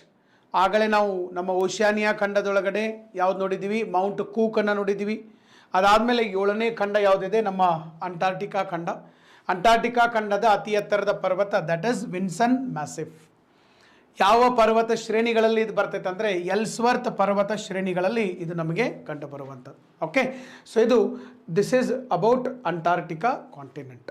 ಅಂಟಾರ್ಟಿಕಾ ಅಂತ ಹೆಸರು ಯಾಕೆ ಬಂತು ಅಂತಂದರೆ, ನಮ್ಮ ಭೂಮಿಯ ಮೇಲೆ ಒಂದು ಪ್ರದೇಶ ಇದೆ ಮೇಲ್ಗಡೆ 66.5 ಡಿಗ್ರಿಯಿಂದ ಮೇಲ್ಗಡೆ, ಇದನ್ನು ಆರ್ಕ್ಟಿಕ್ ಅಂತ ಕರಿತೀವಿ. ಈ ಆರ್ಕ್ಟಿಕ್ಕಿಗೆ ವಿರುದ್ಧವಾಗಿರುವಂಥದ್ದು that is anti Arctic, that is Antarctica. Anti Arctic Antarctica ಅಂಥೇಳಿ ಇದಕ್ಕೆ ಅಂಟಾರ್ಟಿಕಾ ಅನ್ನುವಂತಹ ಒಂದು ಹೆಸರು ಕೂಡ ಬಂದಿರುವಂಥದ್ದು. ಓಕೆ, ಸೊ ಇದಿಷ್ಟು ನೀವು ತಿಳ್ಕೊಳ್ಳೋಕೆ ಸಾಧ್ಯ ಆಗಿರಬೇಕು. This is about Australia, that is Oceania ಖಂಡ ಮತ್ತು ಅಂಟಾರ್ಟಿಕಾ ಖಂಡ, ಸಣ್ಣ ಖಂಡಗಳು. ಓಕೆ, ಇವೆರಡು ಸಣ್ಣ ಖಂಡಗಳಿದಾವೆ. ಬಟ್ ಪ್ರಪಂಚದ ಅತಿ ಚಿಕ್ಕ ಖಂಡ ಅಂತಂದರೆ ಓಷಿಯಾನಿಯಾ, ನಾಟ್ ಆಸ್ಟ್ರೇಲಿಯಾ. ಅದಕ್ಕಿಂತ ಚಿಕ್ಕದು, ಅದಕ್ಕಿಂತ ಸ್ವಲ್ಪ ದೊಡ್ಡದಪ್ಪ ಅಂತಂದರೆ ನಮ್ಮ ಯುರೋಪ್ ಖಂಡ. ಸೊ ಈ ಥರ ಬರ್ತವೆ. ದೊಡ್ಡದಂದರೆ ನಮ್ಮ ಏಷ್ಯಾ ಬರ್ತೈತಿ, ಆಮೇಲೆ ಆಫ್ರಿಕಾ ಬರ್ತೈತಿ, ನಾರ್ತ್ ಅಮೇರಿಕಾ, ಈ ಥರ ಬರ್ತಾ ಹೋಗ್ತು. So this is all about the Antarctica continent. But ಇದು ಮಾನವ ವಸತಿಗೆ ಯೋಗ್ಯವಲ್ಲದೇ ಇರುವಂತಹ ಒಂದು ಖಂಡ. ಇಲ್ಲಿ ಮನುಷ್ಯ ಭಾಳ ದಿವಸ ಇರೋಕ್ಕಾಗೋದಿಲ್ಲ, ಯಾಕಂದರೆ ವಿಂಟರ್ ಸೀಸನ್ ಒಳಗಡೆ -70 ಡಿಗ್ರಿ ತನಕ ಕೂಡ ಟೆಂಪ್ರೇಚರ್ ಹೋಗ್ತದೆ ಕೆಲವೊಂದು ಏರಿಯಾದಲ್ಲಿ. -70 ಎಲ್ಲ ಹೋಗೋದ್ರಿಂದ ಇದು ಮನುಷ್ಯ ಇರೋಕ್ಕೆ ಯೋಗ್ಯ ಇಲ್ಲದೆ ಇರುವಂಥ ಖಂಡ. ಮತ್ತು 6 ತಿಂಗಳಂತೂ ಅಲ್ಲಿ ಸೂರ್ಯನ ಬೆಳಕ ಬರೋದಿಲ್ಲ. ಸೂರ್ಯನ ಬೆಳಕ ಇಲ್ಲ ಅಂದರೆ ಸಸ್ಯಗಳು ಬೆಳೆಯೋದಿಲ್ಲ, ಸಸ್ಯಗಳಿಲ್ಲ ಅಂತಂದರೆ ಸೊ ಅಲ್ಲಿ ಆಹಾರ ಸಿಗೋದಿಲ್ಲ. ಸೊ ಹೀಗಾಗಿ ಅಲ್ಲಿ ಬರೀ ವೈಜ್ಞಾನಿಕವಾಗಿ ಮಾತ್ರ ಆ ಒಂದು ಖಂಡವನ್ನು ಇಲ್ಲಿ ಯೂಸ್ ಮಾಡ್ಕೊಳ್ಳುವಂಥದ್ದು. ಓಕೆ, ಸೊ ಇನ್ನು ನಾವು ಆಲ್ಮೋಸ್ಟು 7 ಖಂಡಗಳನ್ನು ಈಗ ಡಿಸ್ಕಸ್ ಮಾಡಿದಂಗೆ ಆಗಿದೆ. ನಾರ್ತ್ ಅಮೇರಿಕಾದಿಂದ ಹಿಡ್ಕೊಂಡು ಸೌತ್ ಅಮೇರಿಕಾ, ಆಮೇಲೆ ಆಫ್ರಿಕಾ, ಯುರೋಪ್ ಖಂಡ, ಇವನ್ನೆಲ್ಲವನ್ನು ನಾವು ಈಗಾಗಲೇ ಡಿಸ್ಕಸ್ ಮಾಡಿದಂಗೆ ಆಗಿದೆ. ಇನ್ನು ನೆಕ್ಸ್ಟು ನಾನು ನಿಮಗೆ ಈಗಾಗಲೇ ಹೇಳಿದ್ದೆ, ಮಲ್ಟಿಪಲ್ ಚಾಯ್ಸ್ ಕ್ವಶನ್ಸ್ ಸ್ಟ್ರಾಟಜಿಯನ್ನು ನಾನು ಡಿಸ್ಕಸ್ ಮಾಡ್ತೀನಿ ಅಂತೇಳಿ. MCQ very very important. Multiple choice questions strategy ಹೆಂಗೆ ಬಿಡಿಸ್ಬೇಕು. ಎಷ್ಟೋ ಸಾರಿ ನಮಗೇನಾಗಿರ್ತದಪ್ಪ ಅಂತಂದರೆ, ನಾವು ಎಕ್ಸಾಮಿಗೆ ಚೆನ್ನಾಗೇ ಓದ್ಕೊಂಡು ಹೋಗಿರ್ತೀವಿ, ಒಳ್ಳೆ ನಾವು ಭಾಳಷ್ಟು ಇದನ್ನು ಮಾರ್ಕ್ಸು ಬರ್ತವೆ, ನಾವು ಕ್ಯಾಲ್ಕುಲೇಟ್ ಮಾಡಿದಾಗ 100ಕ್ಕೆ 86 87 ಬರ್ತೈತೆ. ಬಟ್ ನೆಗೆಟಿವ್ ತೆಗೆದೀವಿ ಅಂದರೆ 50ಕ್ಕೆ ಬಂದು ನಿಲ್ತೈತೆ. ಎಷ್ಟೋ ಕಡೆ ನೆಗೆಟಿವ್ ಮಾರ್ಕ್ಸ್ ಹೋಗ್ತಾವೆ. ಸೊ ಅದಕ್ಕಾಗಿ MCQಗಳನ್ನು ಬಿಡಿಸ್ಬೇಕಾದಾಗ ಅದರದೇ ಆದಂಥ ಒಂದು ಸ್ಟ್ರಾಟಜಿ ಇದಾವೆ, ಅದರದೇ ಆದಂಥ ಕೆಲವೊಂದಿಷ್ಟು ಟ್ರಿಕ್ಸ್ಗಳಿದಾವೆ. ನೀವೊಂದು 40% 50% ಓದೋದು, ಇನ್ನು 50% ಟ್ರಿಕ್ಸನ್ನು ಬೇಕು. ಯಾಕಂದರೆ ನಾವು ಎಷ್ಟೇ ಓದಿದರೂ ಕೂಡ ಓದಲಾರದೇ ಇರುವಂಥ ಕ್ವಶನ್ಗಳು ಡೆಫಿನೆಟ್ಲಿ ಬರ್ತವೆ. ಅವುಗಳನ್ನು ನಮ್ಮ ಕಾಮನ್ ಸೆನ್ಸ್ ಮೇಲೆ, ಇಂಟೆಲಿಜೆಂಟ್ ಗೆಸ್ಸಿಂಗ್ ಮೇಲೆ ನಾವು ಅವುಗಳನ್ನು ಬಿಡಿಸ್ತಾ ಹೋಗ್ಬೇಕು. ಅದು ಹೆಂಗೆ ಬಿಡಿಸ್ಬೇಕು ಅನ್ನುವಂಥ ಕೆಲವೊಂದು ಸ್ಟ್ರಾಟಜಿಗಳನ್ನು ನಾನು ನಾಳೆಯ ಒಂದು ತರಗತಿ ಒಳಗಡೆ ತೊಗೊಂಡಿರ್ತೀನಿ. ನಾಳೆ ಎಷ್ಟು? ಸಂಜೆ 6ರಿಂದ 7 ಗಂಟೆ, ಸಂಜೆ 6ರಿಂದ 7 ಗಂಟೆಯ ತರಗತಿ ಒಳಗಡೆ ಮಲ್ಟಿಪಲ್ ಚಾಯ್ಸ್ ಕ್ವಶನ್ಸ್ಗಳನ್ನು ಬಿಡಿಸುವಂಥ ಒಂದು ಸ್ಟ್ರಾಟಜಿ. ಆ ಸ್ಟ್ರಾಟಜಿಯನ್ನು ನಿಮ್ಮ ಜೊತೆಗೆ ನಾನು ಡಿಸ್ಕಸ್ ಮಾಡ್ತೀನಿ. ಸೊ ಆ ಒಂದು ಸ್ಟ್ರಾಟಜಿಯನ್ನು, ಕ್ಲಾಸನ್ನು ಯಾರೂ ಮಿಸ್ ಮಾಡ್ಕೊಳಕ್ಕೆ ಹೋಗ್ಬೇಡಿ. ಮತ್ತು ಈಗೇನೇ ನಾವು ನೋಡಿದ್ದೀವಲ್ಲ, ಇವೆಲ್ಲ ಕಂಡದ್ದು ಇದರದೊಂದು ಪಿ ಡಿ ಎಫ್ಗಳನ್ನು ಆಫೀಸರ್ಸ್ ಅಡ್ಡ ಟೆಲಿಗ್ರಾಮ್ ಚಾನಲಲ್ಲಿ ನಾನು ಅಪ್ಲೋಡ್ ಮಾಡಿರ್ತೀನಿ. ತಾವು ಅಲ್ಲಿಂದ ತೆಗೆದುಕೊಳ್ಳಕ್ಕೆ ಸಾಧ್ಯ ಆಗಿರ್ಬೇಕು. ಮತ್ತು ಪ್ರತಿ ತಿಂಗಳ ಒಂದು ಪ್ರಚಲಿತ ವಿದ್ಯಮಾನಗಳ ಉಚಿತ ಕೈಪಿಡಿ ಕೂಡ ಇರ್ತದೆ. 1 ಇಯರ್ ಕರೆಂಟ್ ಅಫೇರ್ಸ್ ಕೂಡ ಅದರೊಳಗಡೆ PDF ನಿಮಗೆ ಸಿಗ್ತದೆ. ಇವೆಲ್ಲ ಸಿಗುವಂಥದ್ದು. ಸೊ ಆಫೀಸರ್ಸ್ ಅಡ್ಡ _1 ಅಂತಿದೆ. ಸೊ ಅಲ್ಲಿಂದ ನೀವು ತಗೋಬೋದು. ಈಗೇನೇನು ನಾವು 7 ಖಂಡಗಳನ್ನು ಡಿಸ್ಕಸ್ ಮಾಡಿದ್ದೀವಿ, 7 ಖಂಡದಲ್ಲಿ ಡಿಸ್ಕಸ್ ಮಾಡಿದಂಥ ಎಲ್ಲ ಪಾಯಿಂಟ್ಸ್ಗಳು ನಿಮಗೆ ಟೆಲಿಗ್ರಾಮ್ ಚಾನಲಲ್ಲಿ ಸಿಗುವಂಥದ್ದು. ಮತ್ತು ರೆಗ್ಯುಲರ್ ಆಗಿ ವಿಡಿಯೋಗಳು ಕೂಡ ನಿಮಗೆ ಬರ್ತಾ ಇರ್ತವೆ.